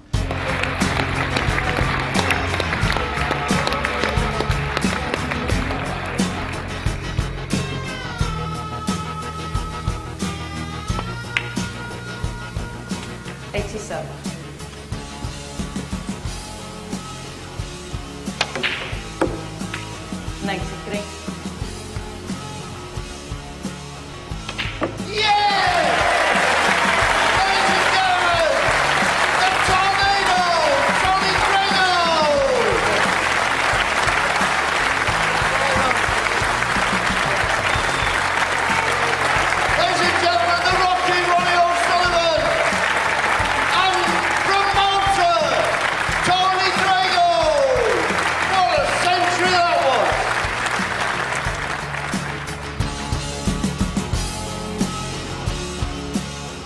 When I came over in the 80s, I mean, now the standard is so much better and all that, but I was lucky I came in the 80s. You know, everyone was, you know, more chilled out. I did feel pressure because you know, that's what probably kept me back from doing better, you know, because when I came over, you know, I had all the pressure on me from Malta.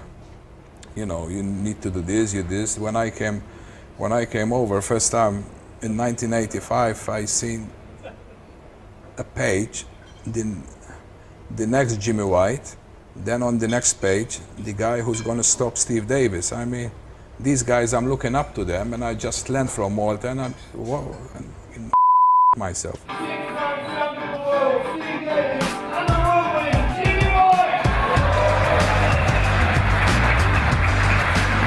Jimmy was always my idol, and he still is, and he always will be. Yeah.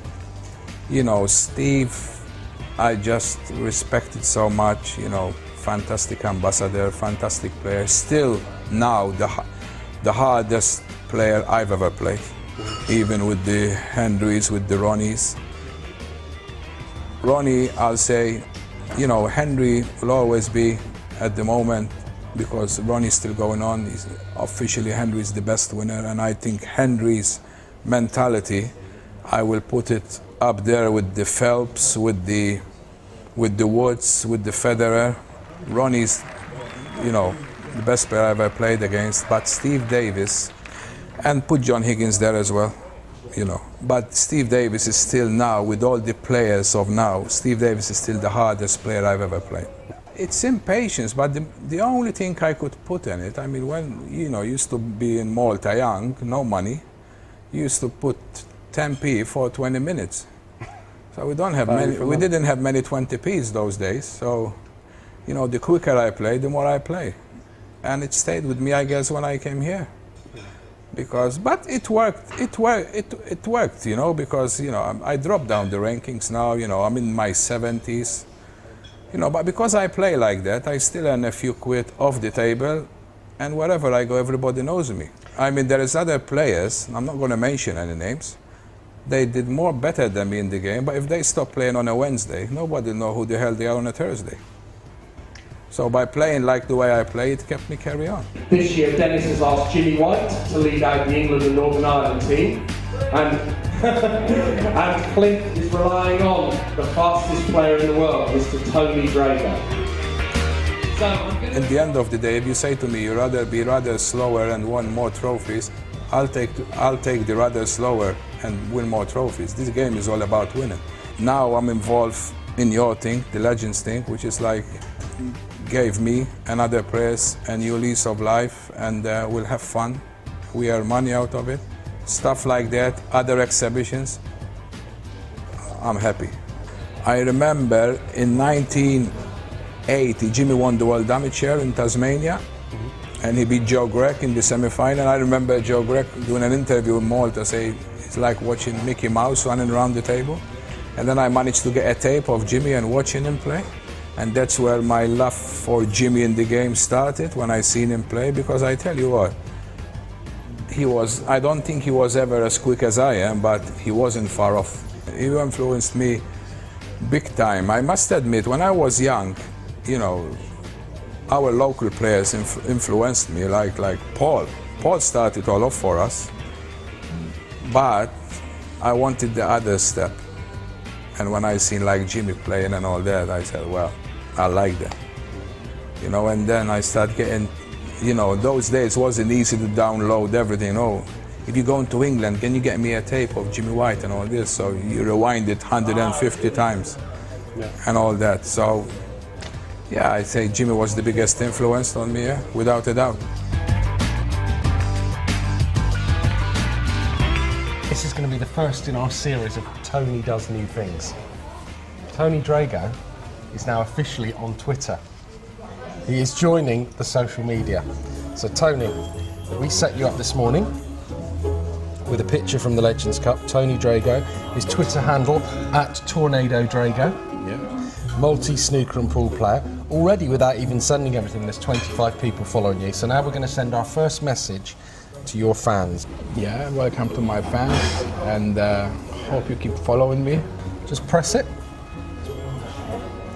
Tony Drago has sent his first tweet.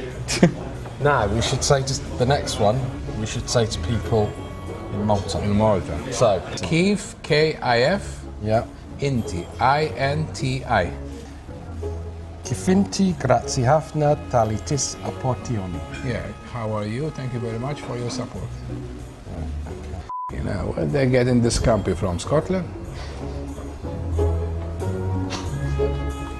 Before I came in this country, I say, you know, I would love to meet Jimmy and all that. And now, many moons later, we're like best friends on the tour. I see him like 5 times a week. We practice. You know, Jimmy now, although he's a snooker player, we're like brothers, you know. I mean, I see him all the time, and, you know, the only time I want him to get beat is when he plays me, and hopefully likewise from his part. Yeah, but so is Jimmy. But if Jimmy loses this, then Steve will be favourite for the MVP. And then if I'm nice to you in the singles, then you're guaranteed to win it. I'll do anything to get one over Jimmy. Don't worry about that.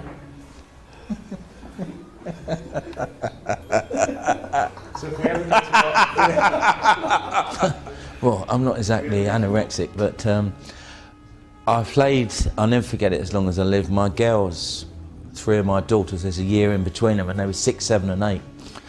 And I'd moved back to London from Oxshott, and I know where to play really. He said, come and play in the Mayfair in Tooting. He said, there's a nice table in there.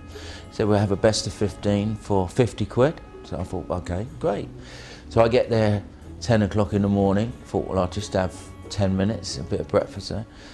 So he's there, Drago, and he's gone, he said, we're best of 15 for 50 quid. He said, do you want some breakfast? So I said, yeah. I said, I'll have egg on toast, thanks very much.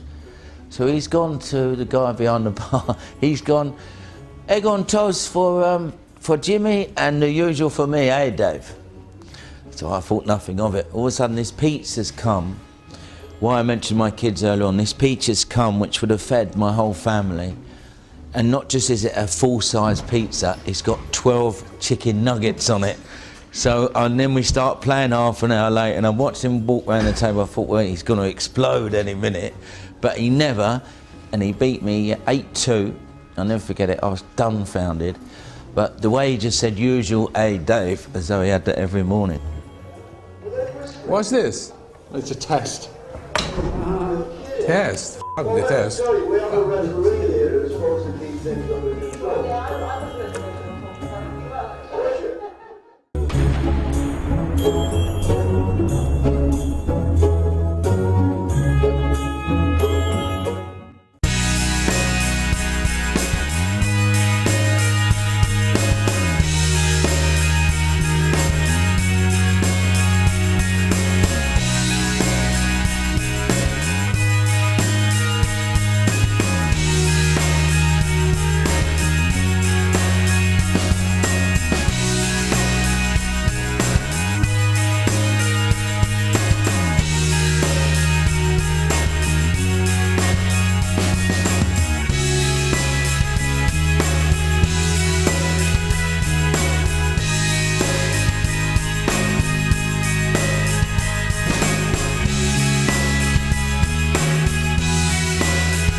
is the? Can you listen? I'm not. Can you find out for me where is the nearest kebab shop?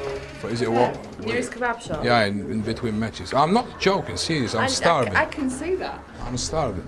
We was in Malta. We went to Germany, played that German Masters like invitation.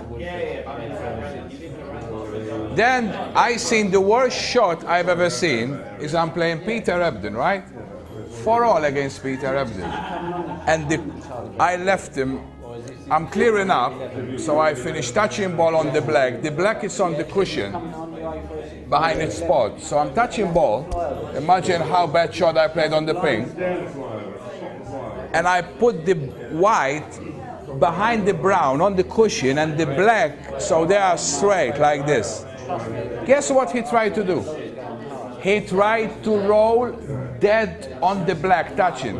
He nearly went off in the black left pocket. He missed it by this much. Well, the black was here, and he tried to roll onto it, and he finished here. Oh, Tony, I mean, before I met him, I was actually a fan of Tony. You know, watching run around the table a million miles per hour, playing snooker like nobody else. So I was always a fan of Tony, but I first met Tony when I was 17. I just started playing pool. I just turned pro. Yeah. And I just remember this guy, he's larger than life. And I don't mean like size-wise, larger than life, just his character and personality. And I was taken by him. But he kind of said a similar thing about me. He's like, well, Raj, you're very outspoken as well. And you know, he goes, you kind of, you know, you're a colourful character, and Q Sports needs people like us in a way. But till this day, I'm good friends with him, but I'm still a fan of Tony. I love being around him. He's awesome. Yeah. See how nice I am? Even the opposite team, I'm giving her massage, so she can kick my butt today. Cool dude, I know. Oh, yeah.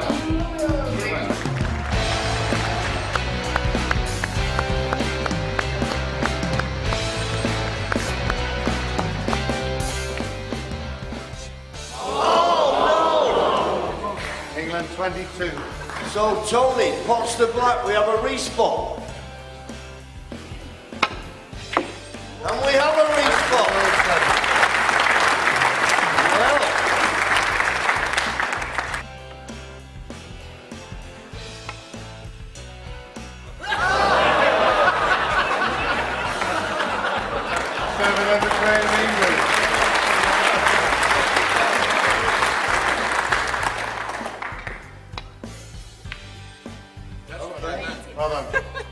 Ladies and gentlemen, Tony Drago and the 10-time reigning world champion, Ryan Evans. I know you tried to cut it in. Nobody wants my autograph yet, mate. I'm sorry. Nothing to do with the 10 points. I know you cannot stay as good as you were forever, but if for me I'm winning a match in a tournament, they say, oh, you're doing fantastic, you're picking up points. Well, what's fantastic? I mean, sometimes I win 3 matches. Oh, you did fantastic. But the tournament haven't even started yet. I only got to the last 64. What's fantastic about that? I'm not there to win 2 matches. I want to be there to win further. But if it means it keeps me on the tour, and if you quit, then I cannot be too selfish and say I'm not happy. I will be happy somewhere deep down. Fun and torture at the same time. There's nobody. I remember when I first time in, you know, I used to be told off by players. I mean, I'm like playing the deciding frame, and like they're on like clearing up, and I just can't sit down. I kept getting up and down to see if he's straight, if he's like with an angle, you know. So, you know, sit down. You know, I'm trying. I'm sorry. Yeah. I don't do that now. So it's been fun and torture. Yeah. There's nobody go through more torture than me when I'm getting beat, and I'm still do it now. That's why I'm still playing the game.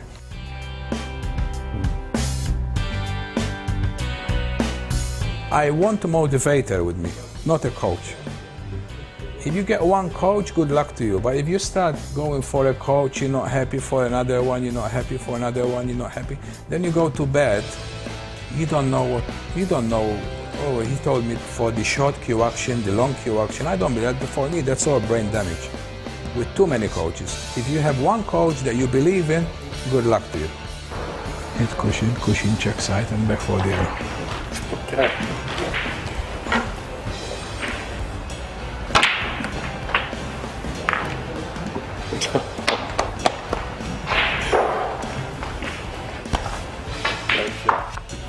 You know, snooker now,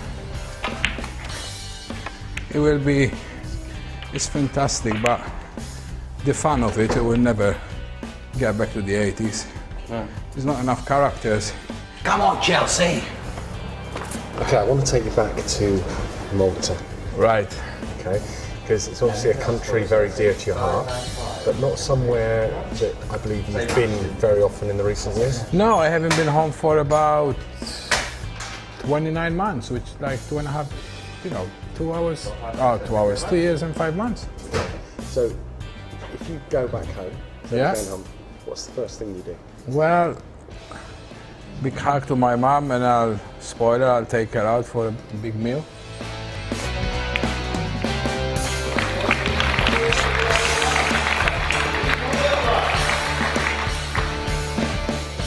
Nice because it's nice, and nice because it's free. Write that on the notebook, sir. Where are you from? Poland. Poland. Same color, flag, red and white, Malta.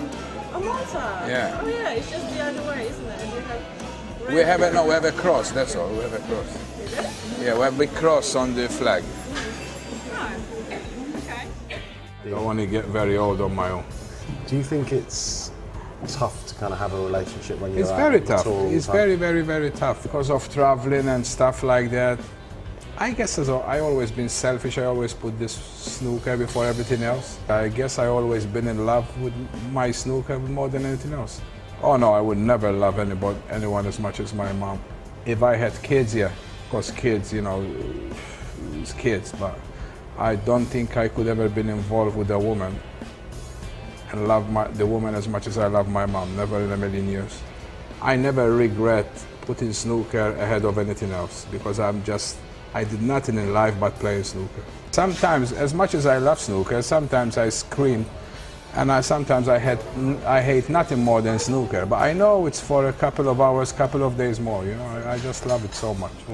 Some players, they crack me up when I was young, I used to go to tournaments and say, oh, we've suffered so much this and that. I said, why do you suffer so much? You wake up in the morning, you got your mom and dad, they do everything for you. I mean, I have to come from a foreign country.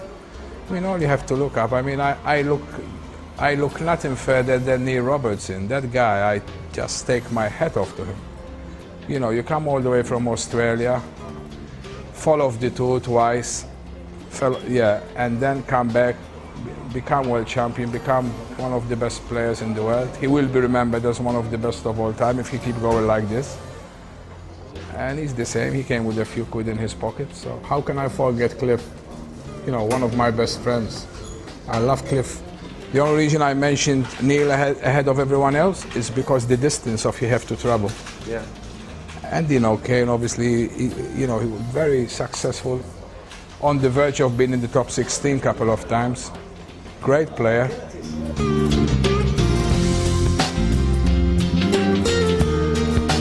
George, bloody eating my food.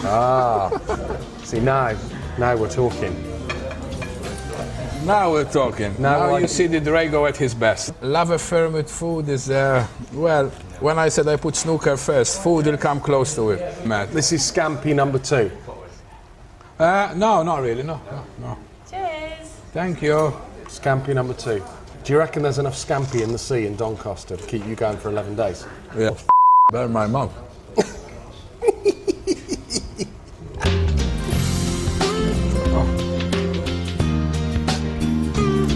When I came the first 5-6 years in this country, I didn't want to stay. I wanted to go home. I used to get homesick. And I said to myself, the only way I'm going to stay here if I don't push myself and practice too much, because then I said I'm going to practice a bit and enjoy myself. And then, you go out and, you meet some friends, go to restaurants. So, yeah, you could say I was eating for comfort. Yeah. But You know, I love my food. My problem is because when you're happy, you're going for a good meal. But I eat more when I'm not happy. I eat through boredom. Like sometimes I win a good match and I'm so excited I can't really eat. But when you just get beat sometimes, you go down on yourself so much that you just get bored and nothing but eating. Because I don't drink and I don't smoke, so what else I'm gonna do? Well, listen, I come from Malta, I'm a Mediterranean, you know? So we love our food, and but in a way, the food thing and all that would have been as a use and excuse. In the end of the day, I don't think I was mentally strong enough. I always had the talent, I always had the bottle, but temperament-wise, everybody knows me. I never been someone who miss a ball and go there and sit down, sip a glass of water, and that's it. I always like showed my emotions, and when you show your emotions, obviously I've been mentally strong to last all these years, but I don't think I've been mentally strong to accommodate it. Same with my talent, because you know you get like combination there. You give me some players' temperament, and I give them some of my talent. We'll probably be in the final, same two players every year. Yeah. We have to take the whirlwind with us. I mean, he keeps saying me. I bet he eats as much as I do. He's definitely on the diet. He's a big eater. I know. You have to. You have to. You have to. Have you ever tried a diet? Diet. Well, I'm very good at doing the diet, but I'm not very good at keeping it. I can do it, and I go through hell. I need energy for the next match. Don't forget, I'm facing the Rocket next. I need a lot of energy.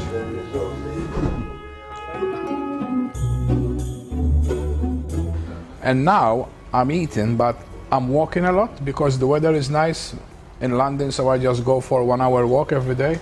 So I'm still eating as much as I want, but I'm keeping the weight where it is, and I'm happy with that. It'll be problems when the weather changes, though, when I can't go for the walk and I get even more hungry in the cold. 4 hours from my match, yeah. Have you played your opponent before? No. I'm looking forward to it. I was going to say I play a younger player than me, but apart from a couple, they are younger than me now. Not many older than me now. This is a really nice place. In Sheffield, we never had this. You know, I was in London, and where they were like from different countries.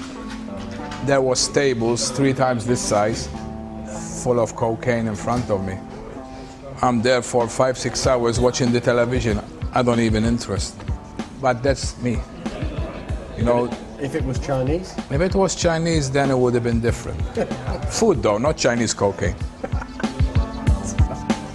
How were you able to not get involved in any of that? Listen, it's nothing to do, all right, when I came here, I run into some, not bad company, what I call it, but not in a great, you know, I run into some Maltese people, which they were interested in what I was doing, but they was in the right company for me. Mm-hmm. Then, you know, after a few years, you know, at last, I went into the Welsh Open and I run in, you know, probably my biggest Maltese fan, George. Everyone knows George on the tour.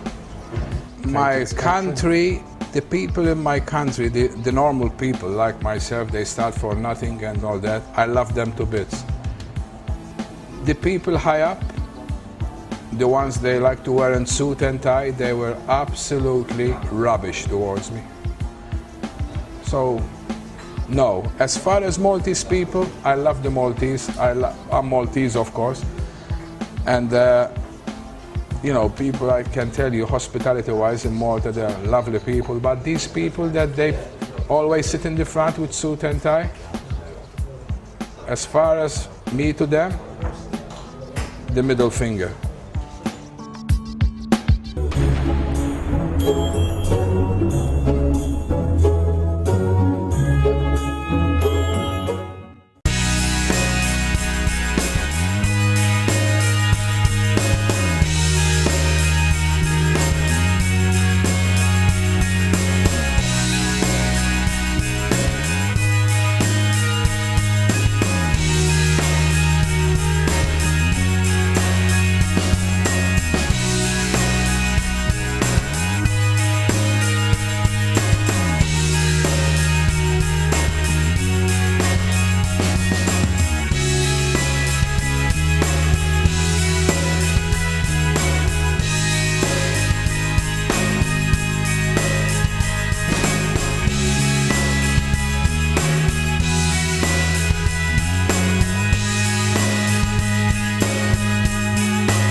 Are we allowed any bleeps here or too much woman today? So genuine. Having been with Tony for some time, it was clear that his life was dominated by two things: snooker and his country of birth, Malta. It seemed only right that we took a trip there. After all, I wanted to meet his mother, the only woman he's ever been in love with. Cantina's open again. Yes, I'm good. All right. See you, Robert. Bye. Hey, another friend of mine, Silvio Jason. It's going to be our whistle-stop 48 hours in Malta with Tony Drago. It promises to be exciting. It will be. It will be. Especially if you like food. Nervous and more exciting than nervous because, you know, although I haven't seen my mom for 2.5 years, which will be a bit emotional, well, a lot, but we speak 5-6 times on the phone every day. 2.5 years, it's absolutely mad, man, absolutely mad. But with the snooker, a few other things happen off the table and it's just happened, but I'm glad to be going home today. However, Tony forgot to tell us one very important thing. He wasn't a fan of flying. But now I'm more nervous going home than being on a plane, so. I'm just glad to be going home now.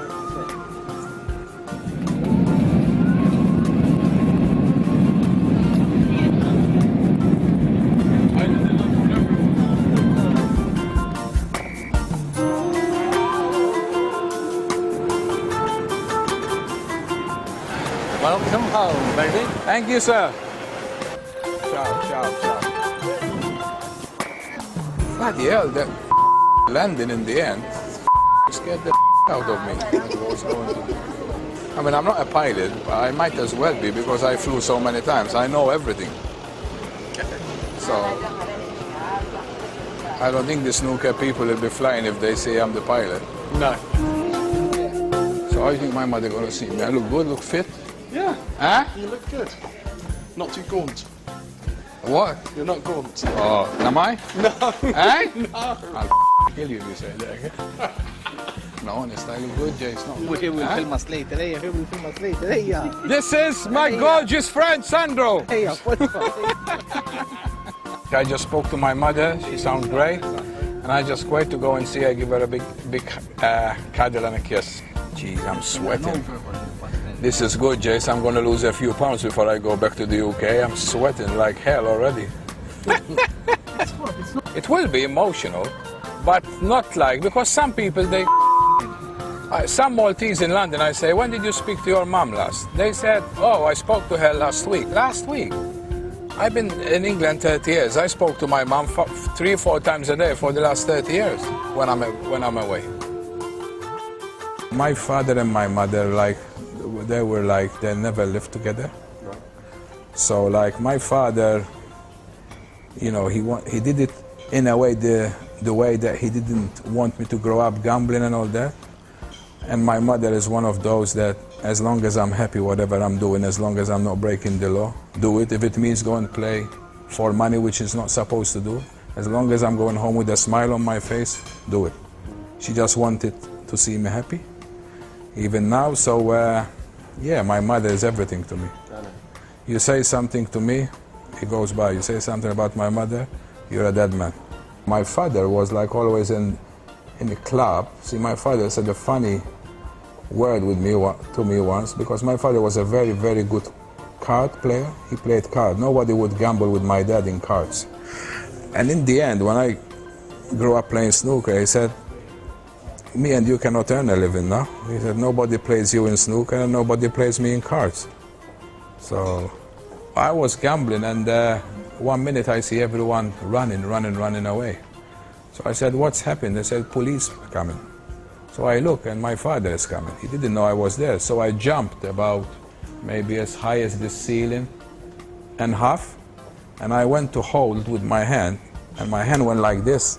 And since then, it's double jointed, or what do you call it? Nervous. Very, very small, the house here, but it's very tidy. There's my mom there, look. What, in the blue? Yeah.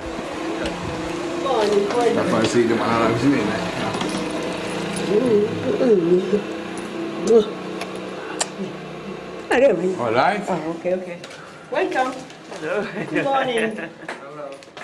Here where Tony was Yes, a child, yes, he yes, grew yes. up. Always in the same place. And what was he like as a little boy? He used to go to school. He goes, pay for him, my mother, in private school.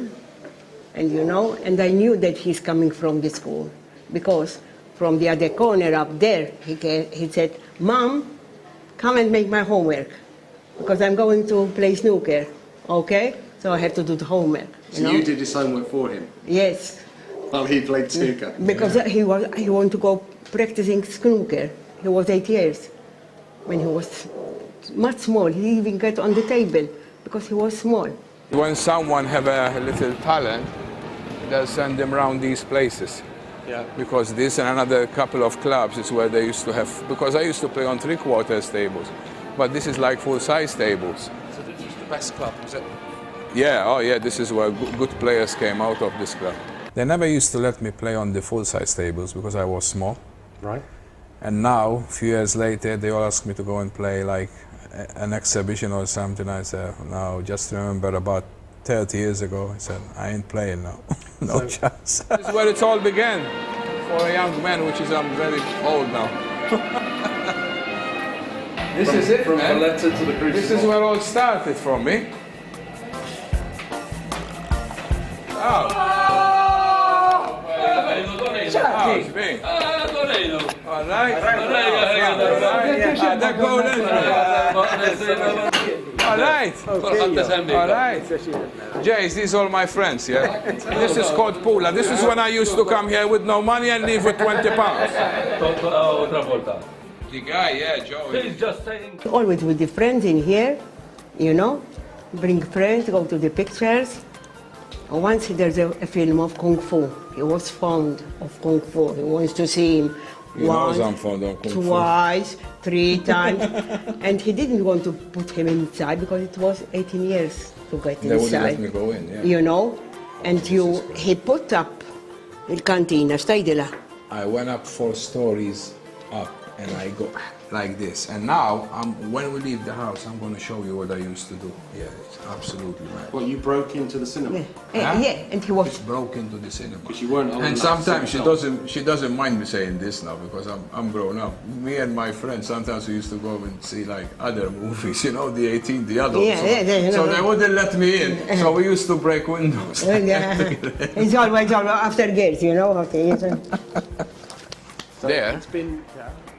Jump on that window. What, from up there? No, I used to go from there. I used to go on that little thing there. Yeah. Go through the window. Yeah. Go through there. And back there. To get into the cinema? No, just to make my friends laugh. And if I fall, look what I would have been. Huh? That's crazy. And again, the money, the snooker, the pool, everything. I would never spend that long again not to come here, never. I think it's been 2.5 years, Tony said, since he's been back home. Yes, 2.5 years already. 26, 24, 26, 27 months already. 27 months. So how does it feel? 30 months, 30 months. I was down, but he phoned me 4 or 5 times a day, you know, and I phone him back. Yeah. Not like but he said, "Mommy, I'm going there playing Let me and get to practicing." this, Jace. Now I've been a pro 30 years now, and you know I'm gonna, you know, I do a lot of work with you, and I want to play, but I'm gonna try to make something like the others do now. I'm gonna, you know, they're all opening football. I'm gonna find someone. I'm gonna open a snooker academy, not only. So I can go and play. For here in Malta? In Malta, and I want to spend more time here because it's not just, obviously I miss my mom more than everything, but I missed everything. You know, 2.5 years is too much, and I'm not like 20 anymore. It's not like I'm playing for the future. I'm still playing very good, and I still compete, but I want to spend more time in here, and I want to spend as much time in here as I spend in England. So it'll be like 6 months in here, 6 months in England. I used to have a photo here somewhere, but now because I'm getting old, they're forgetting about me. They're taking all my photos down.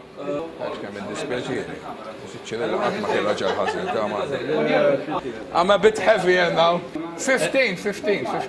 And what were these? What would you want?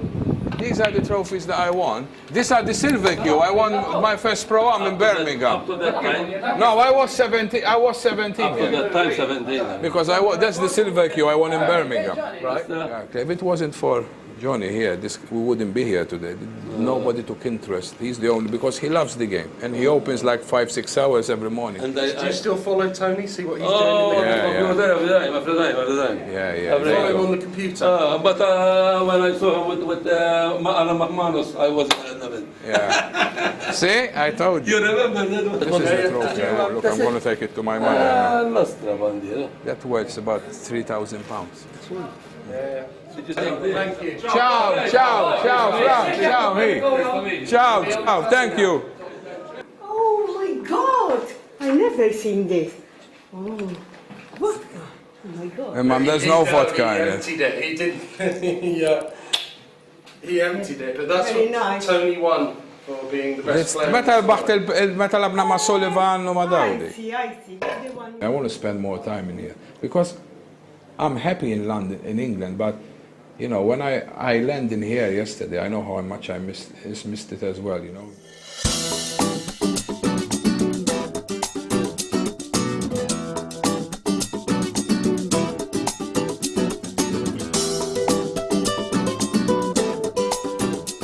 Paul is one of my old friends. He's one of my biggest fans. Always buy tickets right in front wherever I play. And we love him, Malta love him. Whenever he plays in Malta, everybody there bottom us up.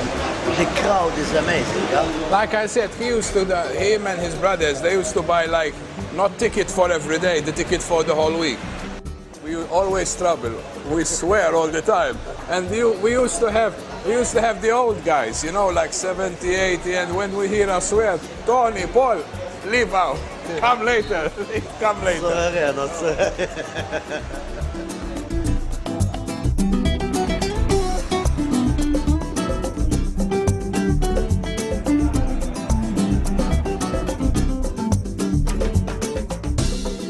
She's more interesting than when I miss a ball to make sure I don't look at the ceiling and she look at my lips than when I'm putting balls. As long as I take it gracefully, win or lose, and I don't end up swearing like I usually do, she's happy. When I see him just looking at the ceiling, and with that, you know, he make me nervous. With the duster, to clean, he put on his face. Oh my God, that First moment. the cue, then the face. Allora make me nervous. Ma, it's all right now. But Ma, when I see him shake hands with the opponent, it's all right.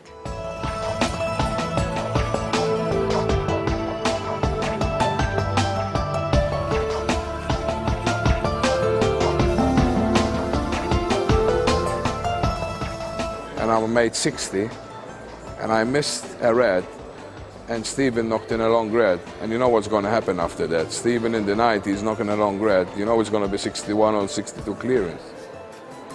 And when he's on the colors, like he's on 35 with 27 on, you know, I had the towel, white towel in my mouth, in my lip here, and I'm like biting it. And before I forgot who was the referee. Was one of the old ones, probably passed away, probably was John Newton or John Street. They both passed away, unfortunately. And I'm going to break off. Stephen didn't even know about it. And the referee stopped me. He said, go to the bathroom. I had a gash like this in my lip. I had to make, after the matches, I have to make 2 stitches here. Not, you know, those stitches. You had stitches? I bit it so hard, the towel, because I was angry for not winning. I bit the towel and my lip was full of blood. My battle was keep myself composed when things go wrong, and I didn't manage to do it. Now I am, because now I'm better now. I mean, everyone knows about my famous antics when I lost to Alan McManus in the German 5-4. I mean, people thought I was crazy, but you know, I had a few obstacles off the table, which is only my business, so I'm not going to mention that. And now I'm much better. Now I'm in a much better place. Do you want to withdraw the concession?